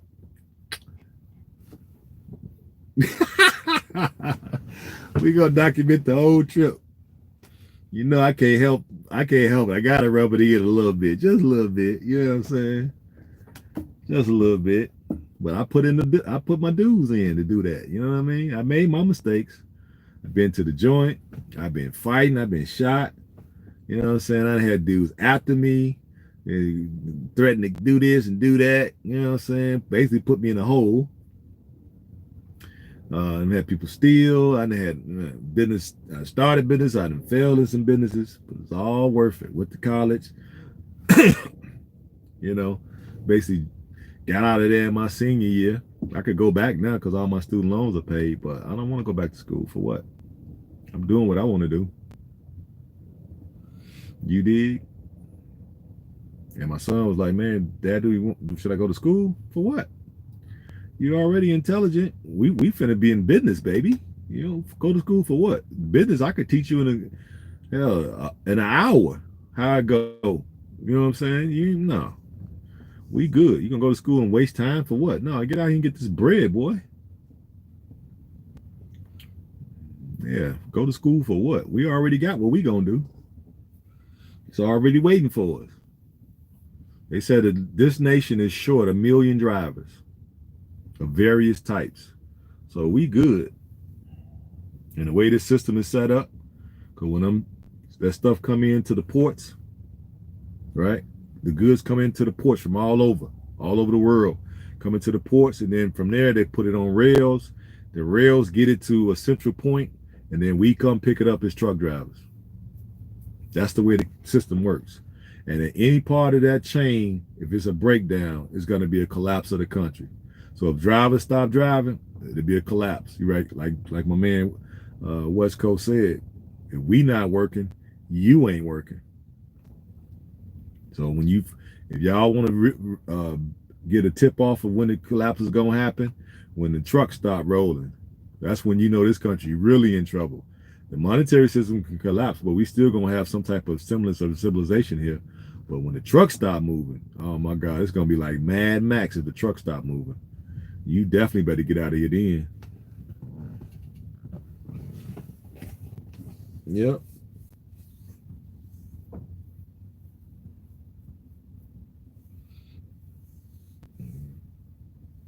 Yep. That's what it is. So I told him stay with his mom. You get your old room because he stayed in the basement of her house. So I'm like, get your old room back, and you ain't gonna be there much. You know what I'm saying? Put you on the road, but we're gonna try to just keep them regional, so you don't have to be worried about the mountains and all that. till he gets really good at driving, and then we'll worry about tackling the mountains. But man, it's a beautiful thing, man. To have your son call you, be like, "All right, Dad, I'm coming home. What's the plan? What are we doing?" Well, that's a beautiful feeling, guys. Y'all just don't understand. That made my day. Now I tell him, we got to go over there and get your citizenship. All right. He said, I just ordered. He just ordered. And I didn't know. Here's a little FYI for people. Oh my God, now my eyes itching. I hate when my eyes itching. Um, Only one person in your family needs to do that DNA test. Okay, so like if one person does it and it comes back Mende from the Mende tribe or whatever, nobody else in the family has to do it. I didn't understand that until this trip. So I had called him before I left on the trip and told him to order the African ancestry DNA kit for the mom's side. And he ordered it. He said he just got it today. And I realized now he didn't have to order it. He could have just got a certified copy by him, me and my son. He would just had to, I think, produce his birth certificate. And he could have got a certified copy saying that he was Mende. And it would only cost $30. But you live and learn. So he had to spend that $300. But I'm like, well, I didn't know, son. So I just found out. So it's all good. Just go on. You got it now. Just go and swab yourself and send it in. That way it's done. And you already got your passport. His passport since he was 16, 17, one of the two. And got his birth certificate. And 2 reference letters is nothing for him to get. And then we do the criminal background. And boom. We'll send him over there to get his citizenship. Boy.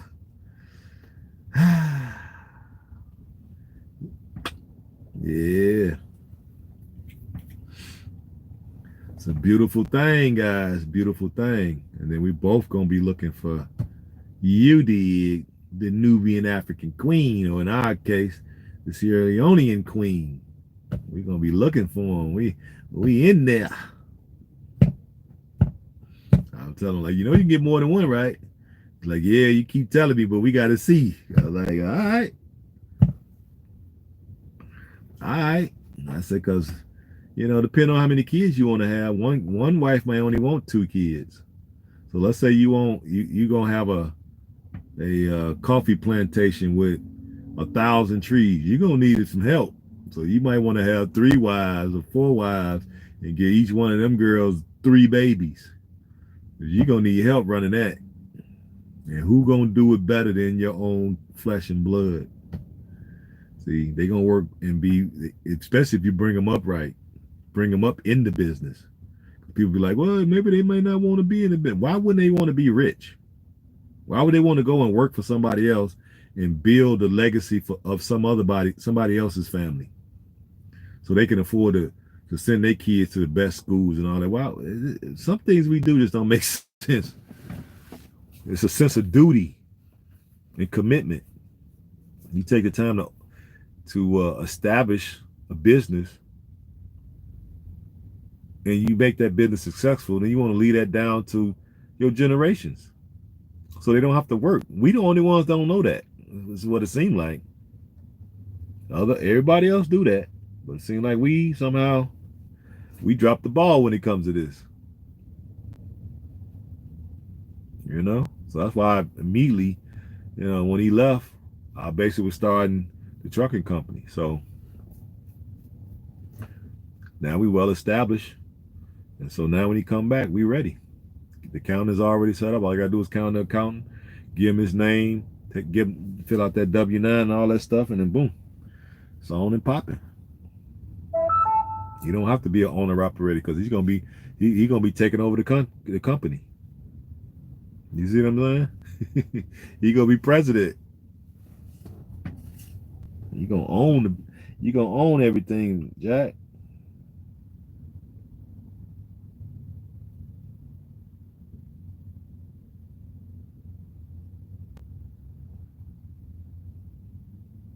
I don't know what's wrong with this phone. They said I can get a new phone, so I can get an upgrade. I think I'm gonna have to upgrade on this phone.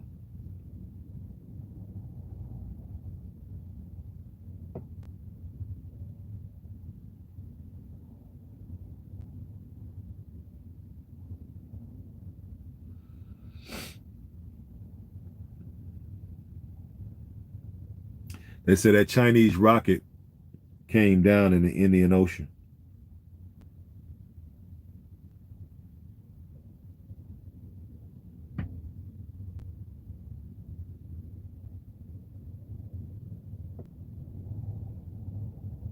The Powerball, nobody hit her, was 157 million.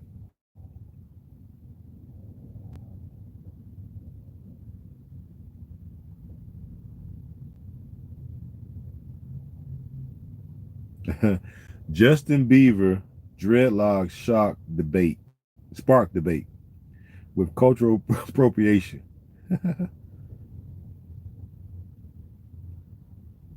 Just reading a little bit of the news. That's what that noise was. Yep. So, who wants to go to Africa? Oh, okay. I didn't even see that mess. Yep, and we kicked our kids out of the house at 18, unprepared, and set them up for failure. And why do we do that? See, you're right. You're 100% right. Get no pushback from me. It's just, why do we do that when we see other folks don't do that to their kids? See, that's why Mr. Fuller said that we need to study the races, study these other people, right? Why is it not that they don't kick their kids out? Okay, them kids, they groom them kids to take over their business, or they send them kids to college to come back to start a business. And then when they start a business, the father, the mother, the sister, the aunt, everybody come and work for free if necessary to make that business profitable. See, we got the wrong idea about business and money and culture. We just don't. That's why I'm trying to get people to see. We see other people doing it, but then when we try to do it, it's all this other stuff. It's crazy. That's why I gotta have more kids. I realize now.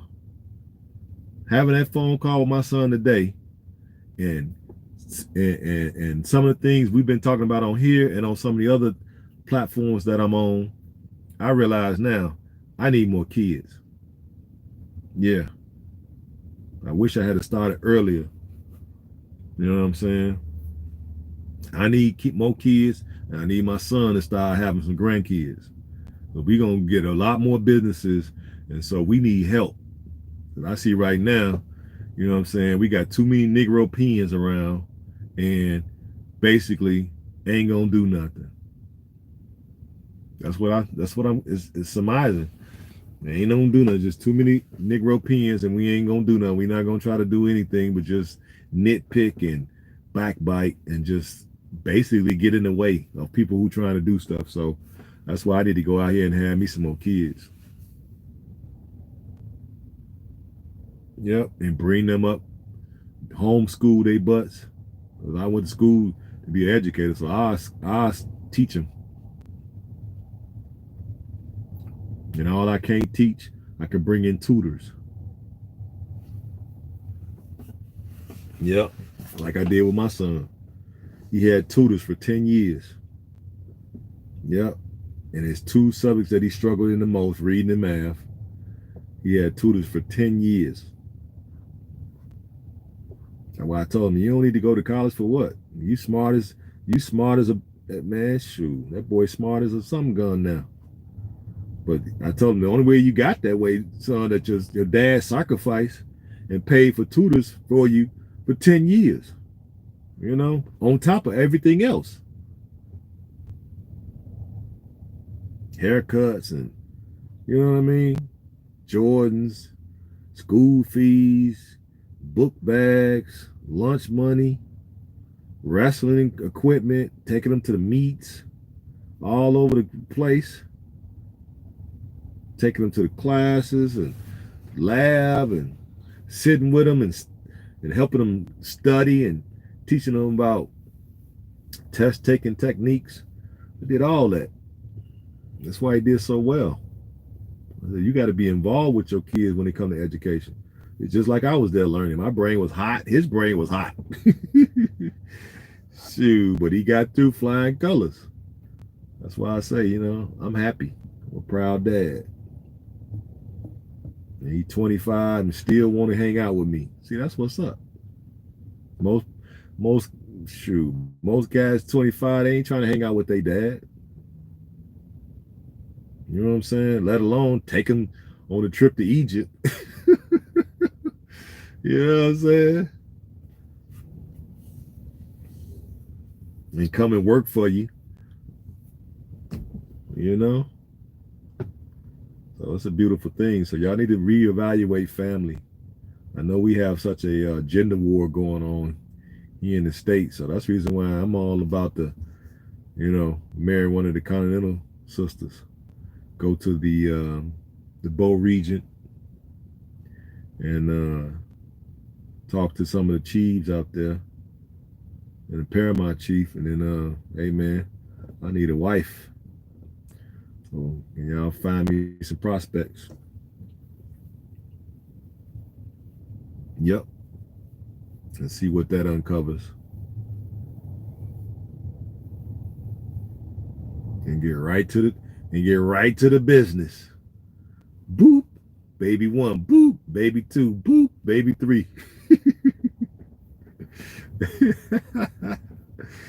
And then when that shop is closed, I'm gonna be at the second wife. Boop. Baby 1, boop, baby 2, boop, baby 3. I'm telling y'all. That's why I gotta have some real land, because we need to be able to grow your own food to be able to feed all these folks. You know what I'm saying?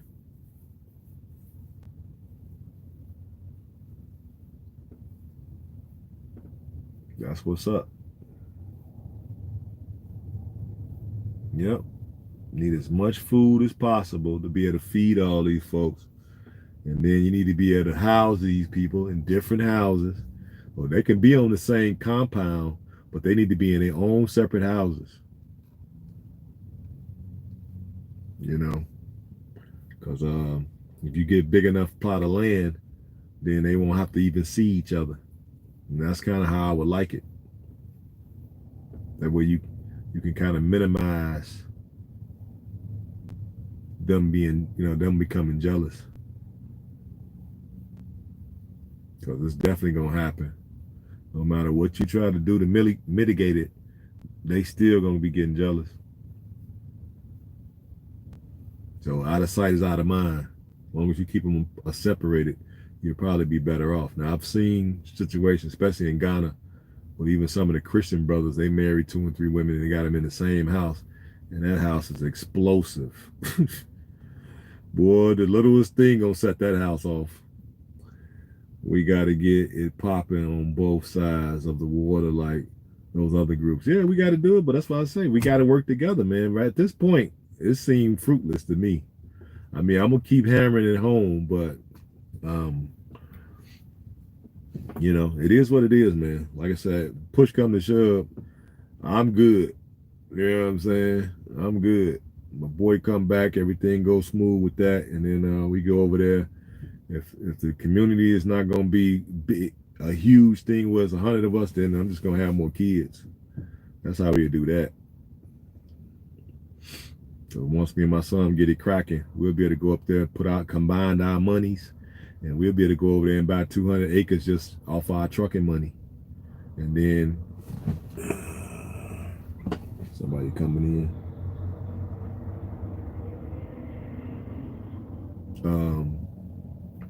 Get married, you know what I mean?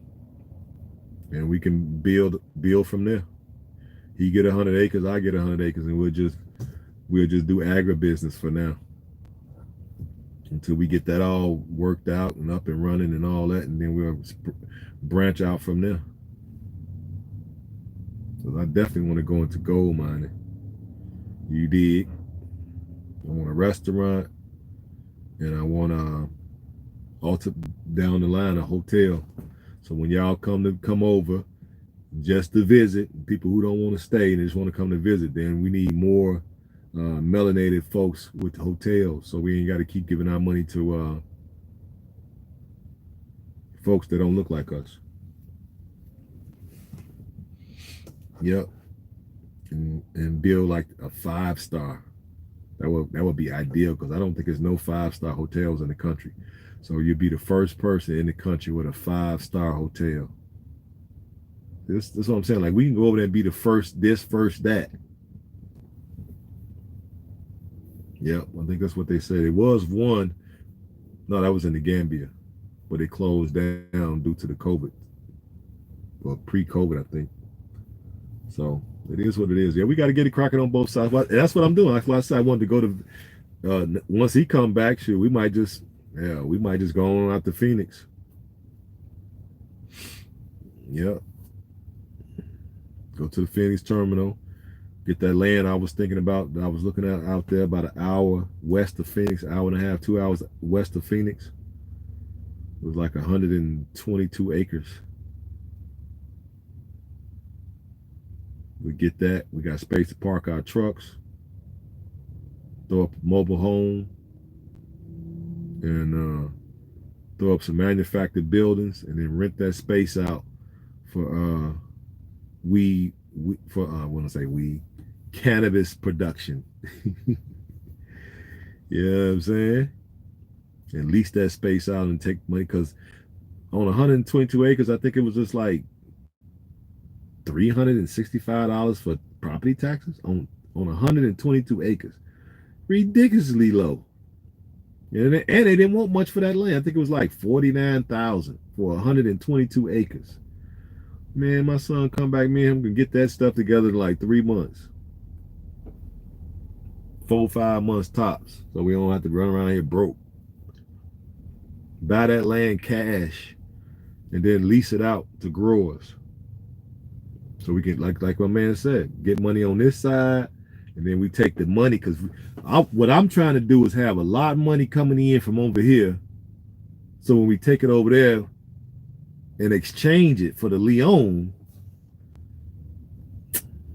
for my Sierra Leone folks, they know what I'm talking about. They know that exchange rate is nasty.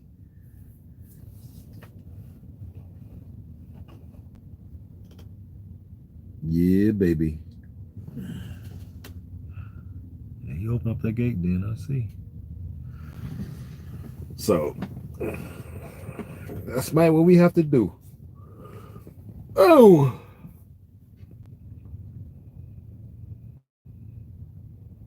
just bring more kids onto the planet.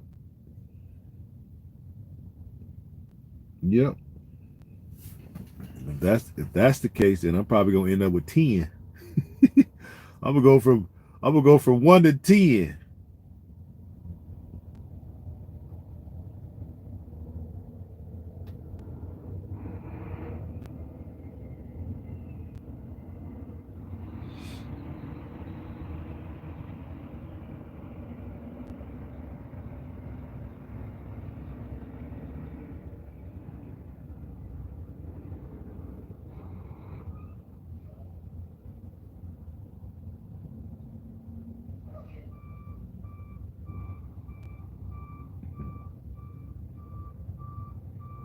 I'm just looking at this guy coming in.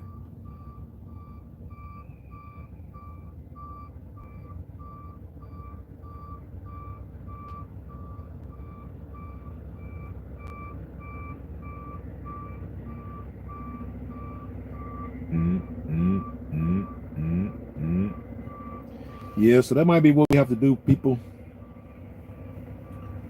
If we can't get the people to cooperate, we'll just have to get it done. We'll get the land. We'll get it all set up, and then we'll invite y'all to partake. We'll build some models. Y'all can come over there into the models, check them out. Same way we were doing over here.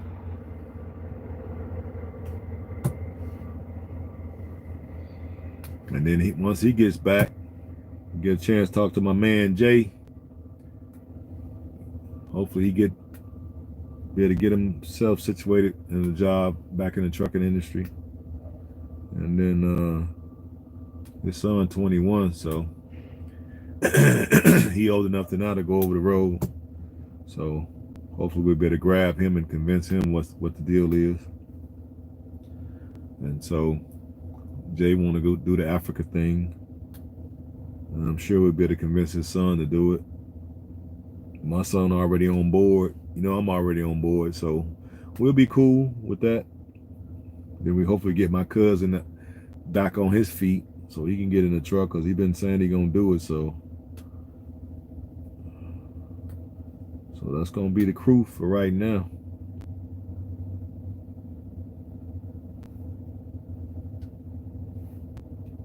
Then my other cousin, he just got hurt. He worked for the railroad, so he hurt himself. He just had to get an operation on his knee, and he needed an operation on his shoulder. I'm like, God, dog, boy. Man. Now y'all broke up. I'm like, he played football for a whole bunch of years, and then I think he had a knee surgery from playing football, but now it's his other knee.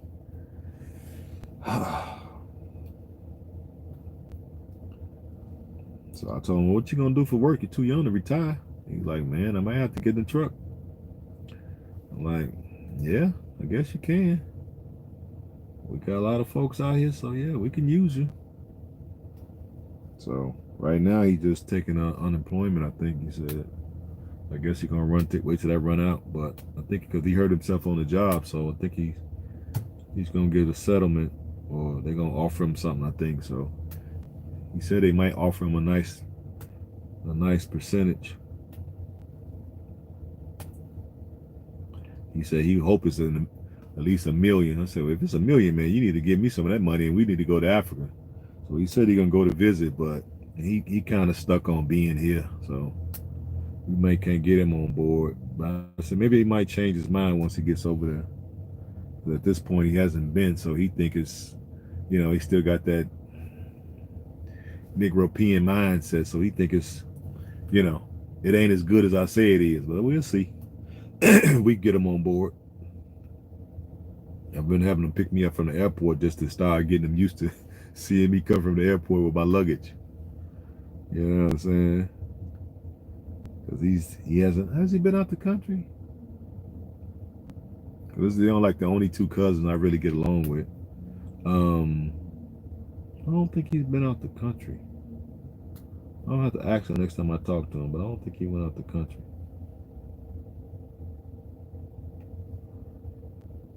Well, I think about it. So he really speaking from an area he don't know, because he ain't even been out the country. And matter of fact, now that I speak of it, he don't even have a passport. Boy, I tell you, he ain't got a passport.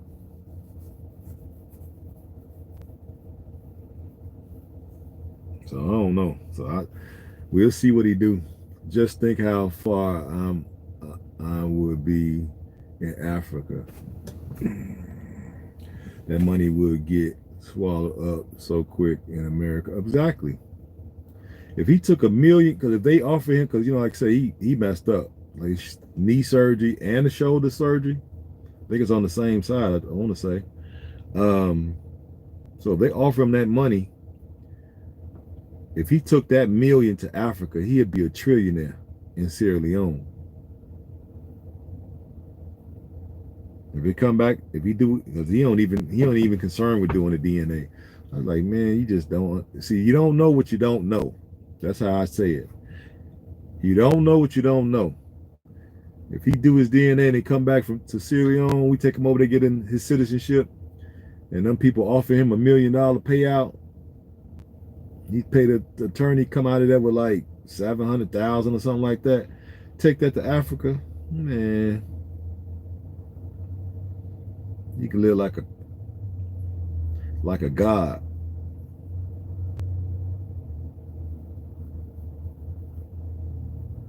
But knowing my cousin, that one particular, he gonna end up squandering all that money. If he get it, he gonna squander it. He may give me some. I'm sure gonna crack on him. Hey man, dude, what's up? You know, if I got $1 million, I was gonna break you some off. So I'm gonna see if he gonna break me off some. You ain't got to give me much, like 50,000 be good. And I'll be like, now if you go broke, you can always come and get something. Because I know how he is. $1 million, he talked that stuff. Well, I mean, I'm gonna be cool. Nah, nah, nah, nah, nah. He gonna be at the boat. He gonna be at the casino. I already know. So he gonna get broke. I can see it now. He gonna get broke of that money because he like to gamble. So I know as soon as he get it, he gonna be at the freaking boat or at the casino. I know it. He think he's slick. I know what he gonna do. And what I'm gonna tell him, hey man, you might want to give me 50,000, dude. Let me flip that junk. You know what I'm saying? Let me what they said and down there in Houston, that screw. Let me let me flip it.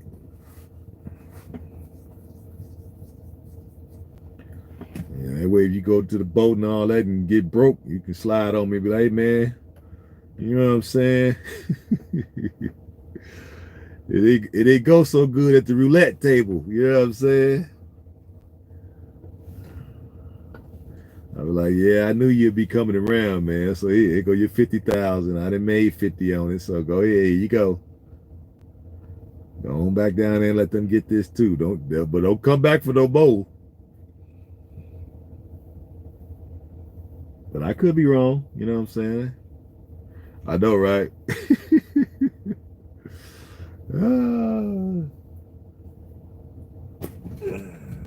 But I could be wrong. Maybe he'll get that money and let me talk to him and he'll invest it right, get him some property, But from what he told me, it didn't make sense. And I was like, what's your plan if you get it? Oh, well, we from Kentucky on my father's side. I'm moving to Kentucky and buy a house. What? You the most city cat I know. You gonna go down to rural Kentucky and buy a house to do what? You too young to retire? I, I, I, I know you're gonna be going to the boat. I already know. See, we ain't gonna be able to see you. See, that's why he want to leave. He think he's slick. You gonna move down to rural Kentucky for what? And you live in the city of Chicago. Everything is happening there, where everything is at your disposal. You finna move to rural Kentucky with $1 million. You think somebody's stupid? Ain't nobody stupid. But I let them tell me, like, all right, cool, man, whatever. I'm like, what the hell are you gonna do down there? You gonna sit on the porch and eat apple pie? I'm like, all right, hang out with our country people down there. I'm like, man, them people ain't gonna be hanging out with you like that. They gotta go to work and all that, and then they gonna be hitting you up once they find out you got that money. You know, coming in, what up, cuz? I need to borrow a little something. There ain't no jobs down there. You know what I'm saying? It's always the dumbest people that come into money, never the smart ones. Well, my cousin's not dumb. I shouldn't say that. He's not dumb. He's very, very intelligent. He just have a problem. You know, he's addicted to gambling. And I know that. That's the reason why I won't loan him no money. And every time he called me, hey man, nope, I ain't going. You know I love you though, but I ain't going.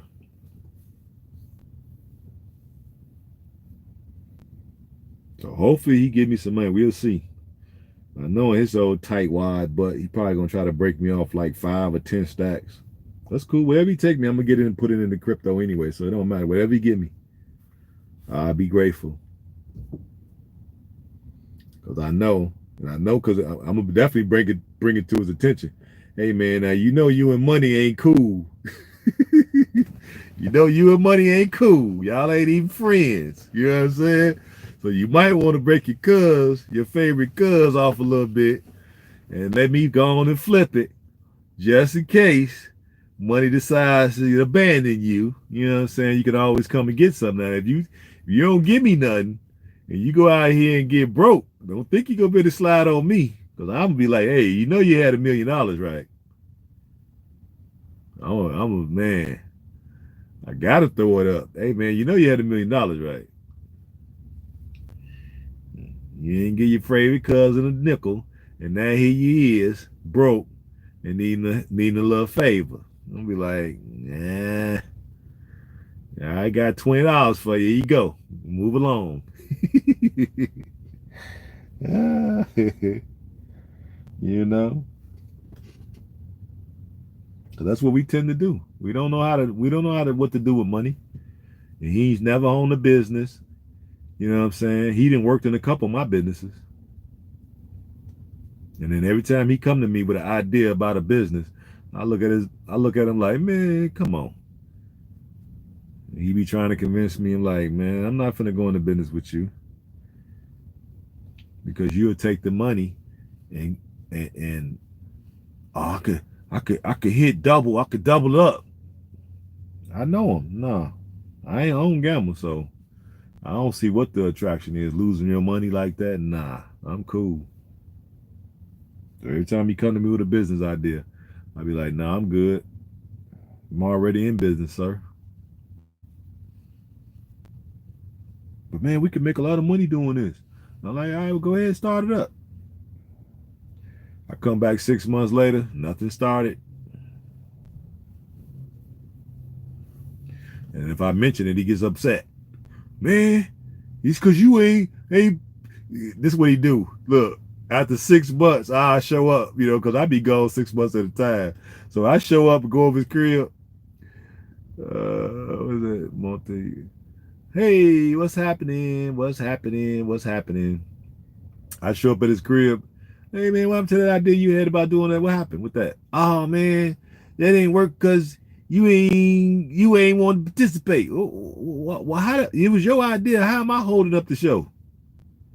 Well, you the business man. That's what you always say. You the business man. That's why I needed you. What you needed me for? I could have just told you what to do. You should have just did it and been in business.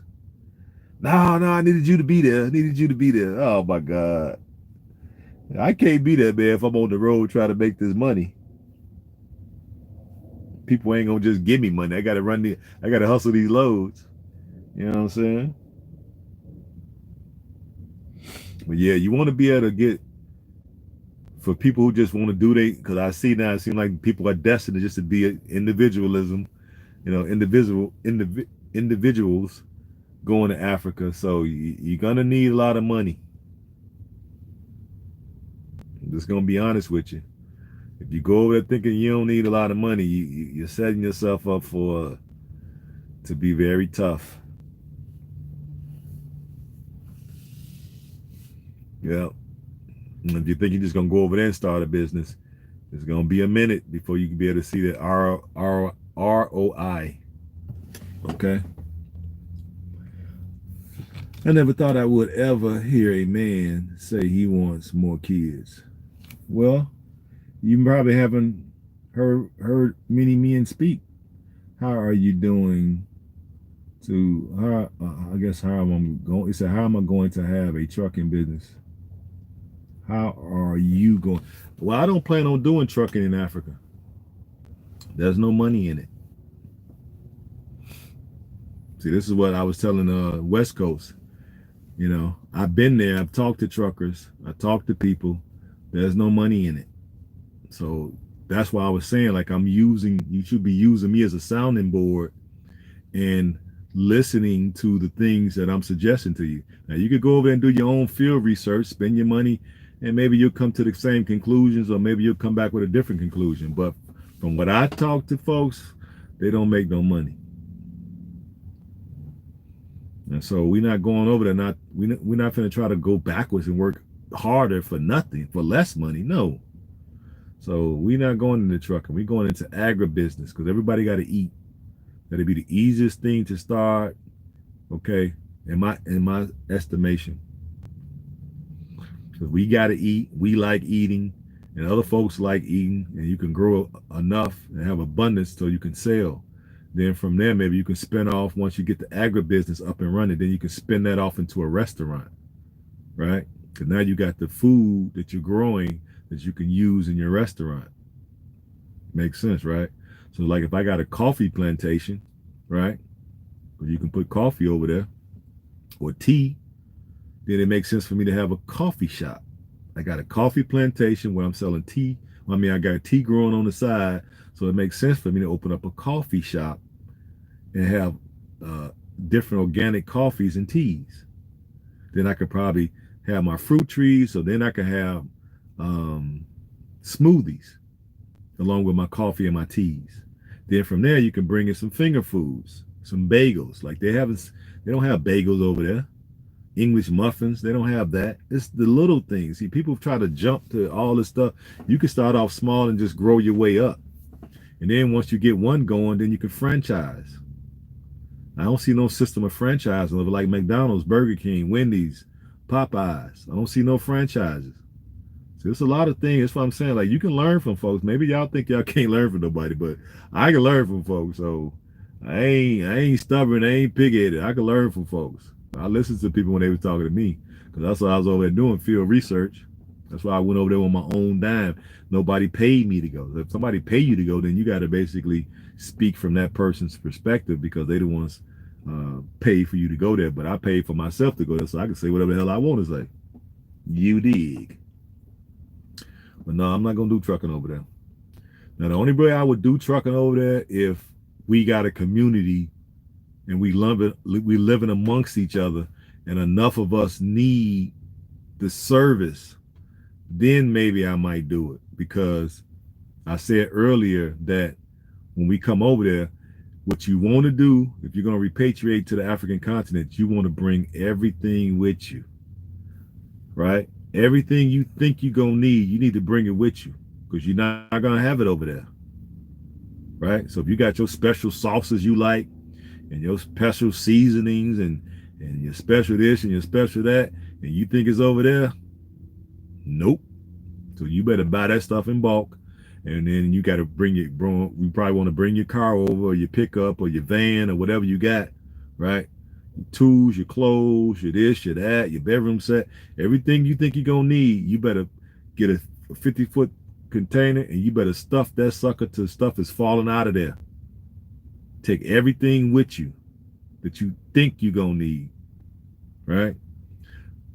So once it's on the ship and it goes over there, once it makes it to the port there, now how do you get it from the port to where your property is going to be? You either need a truck or you need a slingshot, basically a pickup truck with a very long trailer with the capacity to hold that weight to get it from the port to your property. Okay? These are the challenges. Okay? I just know we're gonna wreck these economies once we get there. Yeah. I think it'll be all right, man, because you got to keep in mind that sounds like that would happen, but I disagree. I disagree only because, like, if you go to Ghana, it's 40 million people there, bro. 40 million. It's only about 10,000 brothers and sisters that have repatriated there. There's 40 million of them. So there's no stopping that show. There's too many. It's like us going to Nigeria talking about we going to do something. No, it's 200 million Nigerians. We're not going to do nothing. It's going to be like it's going to be like a drop in the ocean. That's how it's going to be. That's why we need to be together. The same thing in Sierra Leone. I think it's about maybe 10 million. 8 million, somewhere in there. So if it's 5,000 of us and it's 10 million folks, then you got to add in the other nations of folks that's there. So it's going to be a drop in the ocean, man. We're not going to do anything unless a significant number of us come over and we working on the same accord. But at this point, we're not on that. What we own is coming over as individuals and just trying to make our individual business pop. We're not working together as a collective. So if individuals are coming over and we're just going to do an individual thing, then we're not going to wreck nothing. We're not going to, it's going to be like a penny, you know what I'm saying, throw it in the ocean. That's how it's going to be. Brothers and sisters are selling everything. Everything ain't nailed down, they selling. So I don't see how you're gonna put a dent into that. They all over the country, from one end of it, from the north to the south to the east to the west. Brothers got everything cracking. So unless you able to come in, I mean, there's some things we could do, but yeah, they entrenched. You know, they got centuries of doing those shops. Them people pass them little shops down to their kids. So if their mother is a rice, if she sells rice, when she transitions and becomes an ancestor, she gives that business to her daughter, and then she stays there for 40 years selling rice. Right? Then when she gets ready to transition, she leaves it to her daughter. That same little stand. So they entrenched, bro. So we got to come in and think outside the box. That's why I say I don't see what it may be there, but I didn't see it. So I'm just preference that I didn't see it. I didn't see people who own restaurants and had a farm and then got their stuff from the farm to put in this restaurant to sell. You know, so then if you got a farm, well, excuse me, then you spin off to a restaurant. Then from there you making even more money. Then maybe you could spin off into a grocery store. Take the stuff that you got in your farm and put it in your own grocery store. So now you got a grocery store, you got a restaurant, and you got a farm.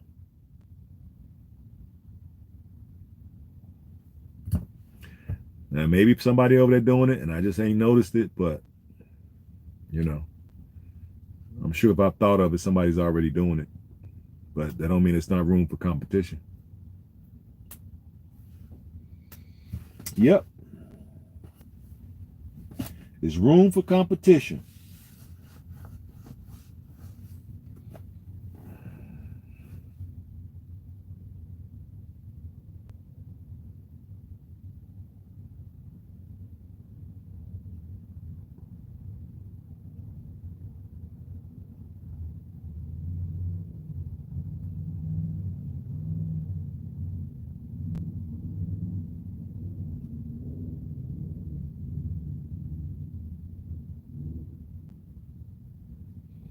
Yep, there's room for competition. But we got to do things. That's why I say, if you'll see when you get over there, you'll see. You know, a lot of folks go over there, they don't want to really see the reality. It's like I'm noticing that. I'm starting to see that now because people don't want to see what they're really looking at. It's like we try to avoid the reality and we try to make our ideas fit um fit the narrative that we have in our mind, the tape that's playing in our mind. But when you get over there and see the reality, it's like, what are you seeing that I don't see? I'm right here with you and I don't see what you're seeing. Because that's what my man said, that got his citizenship, my man from the South Side that I brought over. He said he don't see what I see. But he said that the first day he got there. About a week later, he was like, yeah, I'm starting to see what you see now. So when he said that the first time to me, I just left it alone because I realized, okay, he's just getting here and he's making that assessment after a couple of days. He need to be here for a week or 2 weeks to see what I'm really talking about. Because he's dead set on going to Ghana. He's been to Ghana too. So he's like, oh, well, you know, ain't nothing better than Ghana. I'm like, hey, what? All right, you right. Nothing better than Ghana. You know, I was thinking that too.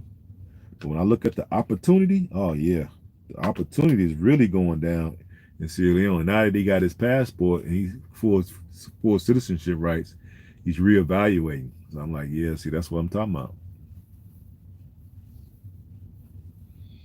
He's looking now. He didn't have a chance to have some Leon, spin Leon, see what that'll buy, how much he can benefit. And so that'll make you make a decision when you start looking at when you go to Ghana. You go to Ghana, the exchange rate is only 5 to 1. So you get 5 CDs for every dollar. You go to Sierra Leone, you get 10,200 Leones for every dollar.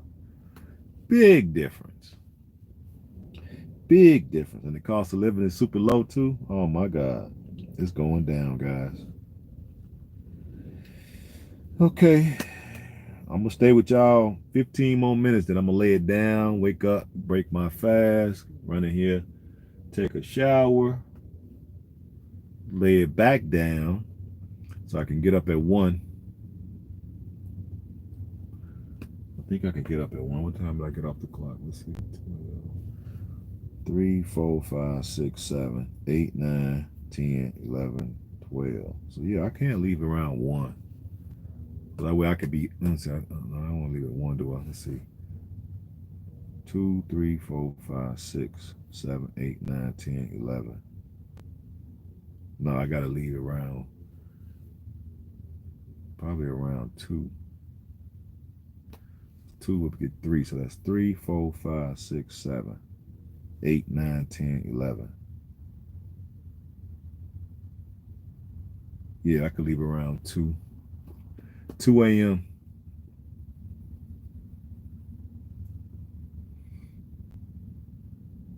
But he said 400 miles, so 400 miles take about. Man, I used to have this stuff down packed, but now I gotta have to look stuff up now because I used to be able to know this stuff like the back of my hand, but now I gotta look it up since I've been gone so long. He said I gotta go 300 miles, so that's about 65. Let me do the math.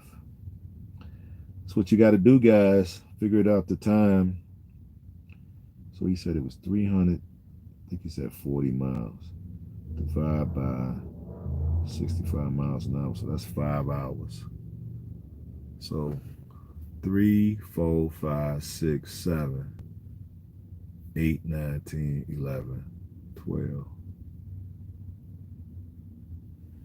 So I could probably leave at 4. 4 would be 5. So that's, I need to leave at 3. So that's 4, 5, 6, 7, 8, 9, 10. Yeah, so somewhere around 1:30, 2 o'clock I need to leave.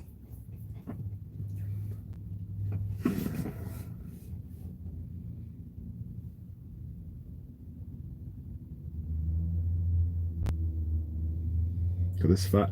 Cause that's what I'm saying. He be doing this stuff, and I'm thinking, okay, got to be there Monday, be back Tuesday.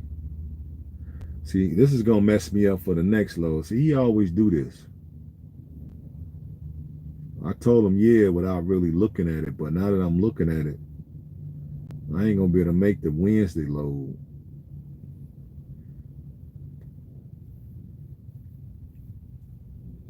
Because if I leave too early, it's gonna kill my clock. No, take that back. I'll have to get him somebody to load it. That's what I'm gonna do. Get him to get somebody to load it, leave it here on the yard, and then I'll take my break and come and grab it and then go. That's how we do that. Because I'm not finna be trying to like break my neck to get back and then have to take that break and it's gonna mess me up for the next load. So let somebody preload it and then put it on the yard and then I'll grab it and take it and go and be there on time. That's what we gotta do. And in the next scenario, all I gotta give up is $90 for the local guy to load it. It's $90. So I'll pay him $90.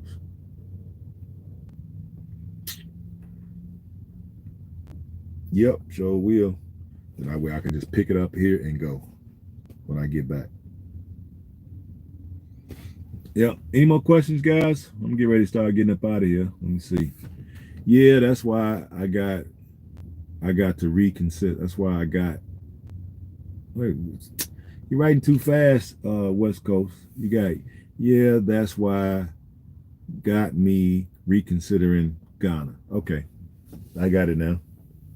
Yeah, bro. I'm trying to. If you go to the apps where you exchange money, go to Google or whatever, and just type it in. USD to Ghanaian CD. You're gonna see it's like 5 CDs. It's not gonna buy you a lot. And then go there and say, okay, 1 USD, right? Converted into Leones, and just see the difference. And then do a big number. Do $100,000. Just imagine you take $100,000 over there and put that in there. $100,000 times Ghanaian CD. So you can see what you'll get, and then do the same thing for for Sierra Leone. $100,000 USD and convert that into leons. You tell me what makes sense to you.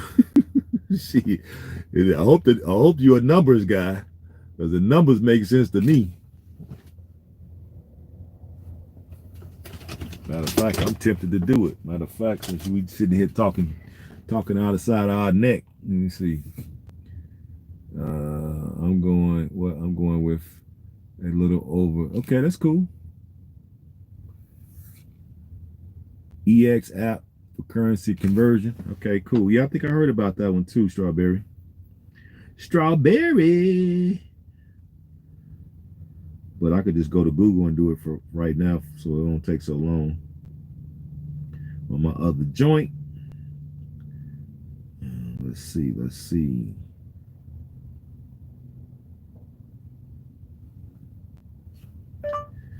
USD converted into leons. Right. $1 equals 10,235 Sierra Leonean leones. Did you hear that? Did you hear that? Oh, my bad. I don't know why I keep saying strawberry. I just be saying, okay, I can't see. Y'all know I'm blind almost. That's from all them years of welding. Sweet berry. Okay, sweet berry. Thank you. So, did y'all hear that?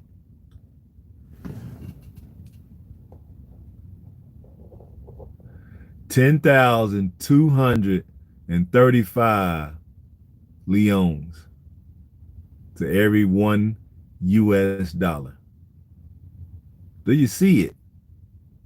Am I making it up? Are you getting some value from this? Is this only helping me, or is this helping everybody? I'm just making fun, but I'm just saying, guys. Look, I'm not making nothing up. Look at this stuff.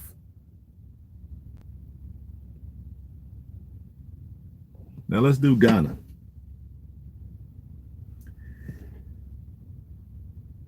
USD converted into Ghanaian cedis. $1 equals 5 Ghanaian cedis and 73 pesewas.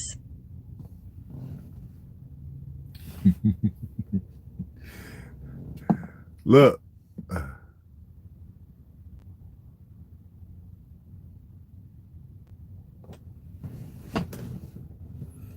What you got to say now, West Coast? What you got to say now? That's all I'm saying. What you got to say now? Say it. I might just go to Ghana to vacation.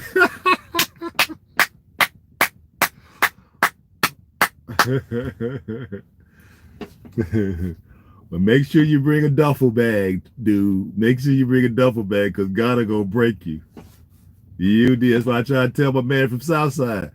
I understand we, as black men, we got a problem listening to other black men, but I'm telling you, sometimes dudes be on point, man. I don't know what's wrong with you guys. Sometimes we be on point. I'm telling you. Same thing I'm telling my man from Southside. He totally bent on Ghana. I was totally bent on Ghana too until I ran into Sierra Leone. Love don't live here anymore. Oh, just a vacancy, yeah. Love don't live here anymore. I was in love with Ghana too. I've been there 3 times. He only been there twice. I've been there 3 times. Now I ain't thought about going back. And I got land there. And I got to go and finish that project because I made a commitment. You know what I'm saying? So I got to go finish that project, and I'm going to do that, right? To help my son, because I'm going to build a nice little something for him there too. You dig? And then we going to Sierra Leone and get it cracking. You know what I'm saying? In the terms of West Coast, we going over there to get it cracking, baby. What's cracking? You see it. On the Gambia? Now, why you decided on the Gambia? Have you been there? Sweetberry?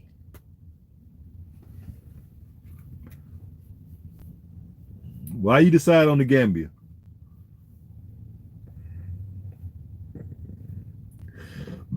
Because of the Bag family, right?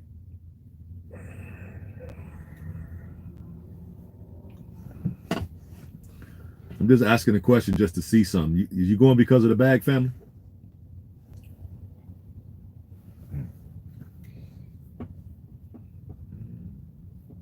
I done forgot the name of the money there already.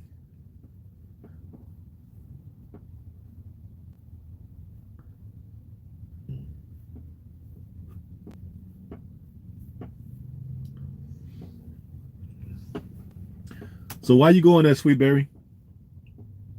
You going there because of the Bag family?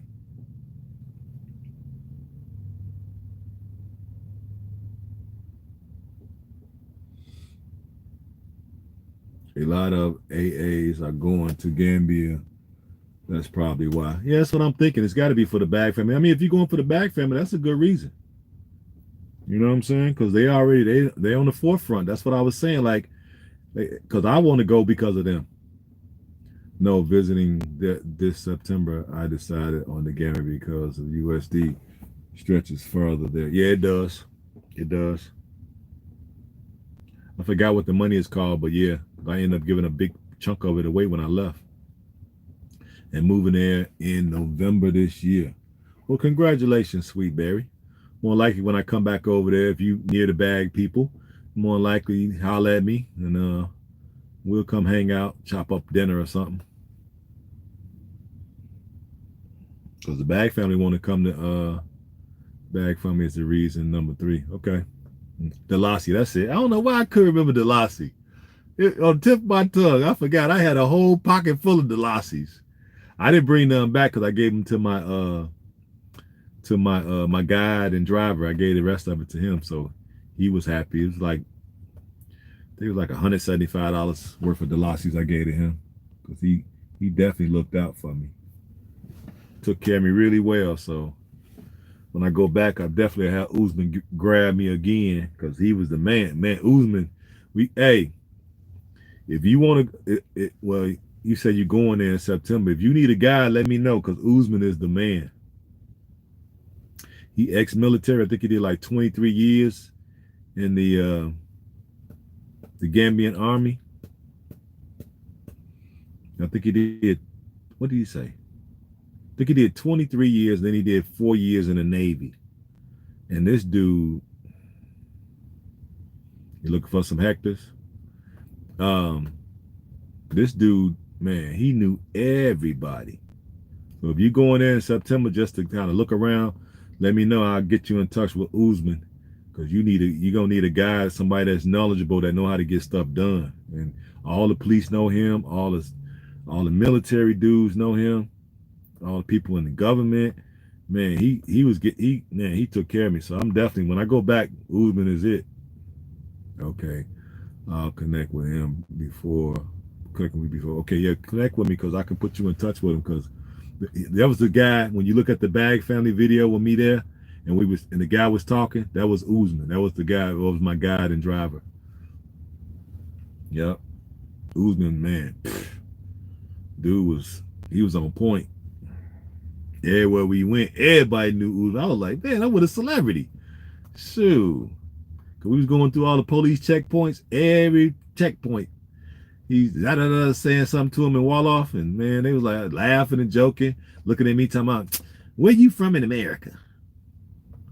And I'm like, I'm from Chicago. They're like, really? I'm like, yeah. Do you like our country? I'm like, it's okay. And they was like, what you mean it's okay? It's okay. It's just not as good, and it's just not as good as Sierra Leone. It's better and da. You know, I just started some junk because it's mostly women police officers. And then I had a lot of suitors. hey, West Coast, it was a lot of suitors, baby. Woo. He's really he seemed really cool. I love The farewell dinner. Yeah. Yep. He was there with the Hard Rock eating with us. Yeah, Usman was the man. So I definitely want to hook you with him. If you're gonna want to see the country and like really get some stuff done, and he talk on your behalf, so you don't have to go in there. Because if you go in there and start talking, price all of a sudden just starts doing this. Every word come out your mouth. This is what happens to the price. So what you do is you sit in the car, you tell Usman what you want, and then he go in there. And the price stays down. The price be right here. Start going down once Usman's talk. Once he started talking to him. Shoot, I was getting stuff so cheap. I was mad. I felt like I should go there and give him some extra cash. I was like, man, you got that stuff too cheap. You know, he's like, well, yeah, if you go in there, they gonna get triple the price from you, and it still would be low compared to what I'm used to. You know. I hope this dude don't go in the office there and lock the freaking door. Now that I think about it. Let me see. I said, it's 5 o'clock, guys. I'm finna get off. All right. You got any more questions? Leave it in the comment or come over to the email and put it down in the description. We still need some Patreon people. We don't have any. We didn't get none today. I might have did at least 6 hours of broadcast, and I don't mind chopping it up with y'all because I'm trying to establish a real good rapport with everybody. So, or you can go to the Cash App. It's $RAKINKHALIQ, or you can go to patreon.com/gohamlifestyle. We need some more patrons. So far, we only got 5, and we only got 3 cash apps. For all this valuable information, even though West Coast said he's getting no value out of it. You know what I'm saying? But for anybody that is getting some value out of it, support your interests. That's what we say. Support your interests. And I get that from my man, Angry Man's. I support him because I like some of his content. So support your interests and go over there to Patreon or go to the Cash App. I'll leave it in the description. Okay? Yeah, I don't do PayPal. So either Cash App or Patreon. I don't do PayPal. Nope. Because they take too much. It don't make no sense if people are going to pledge money and then these systems is taking too much. You know what I'm saying? It seems like Cash App is taking the least, right? And then Patreon is right there next to them. So, and then I got stuff on Patreon that y'all ain't seen. See, I put stuff over there every day that y'all don't have no idea what is happening over there. You know what I'm saying? And then you're able to message me and directly and all that over there.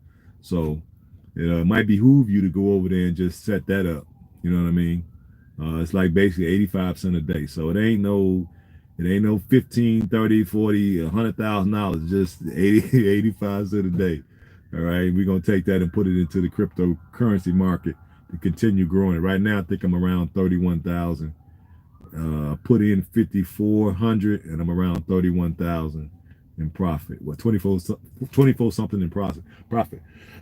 So crypto is where that ain't going nowhere. And you can also do crypto when you get to the continent. All you need is a great internet connection.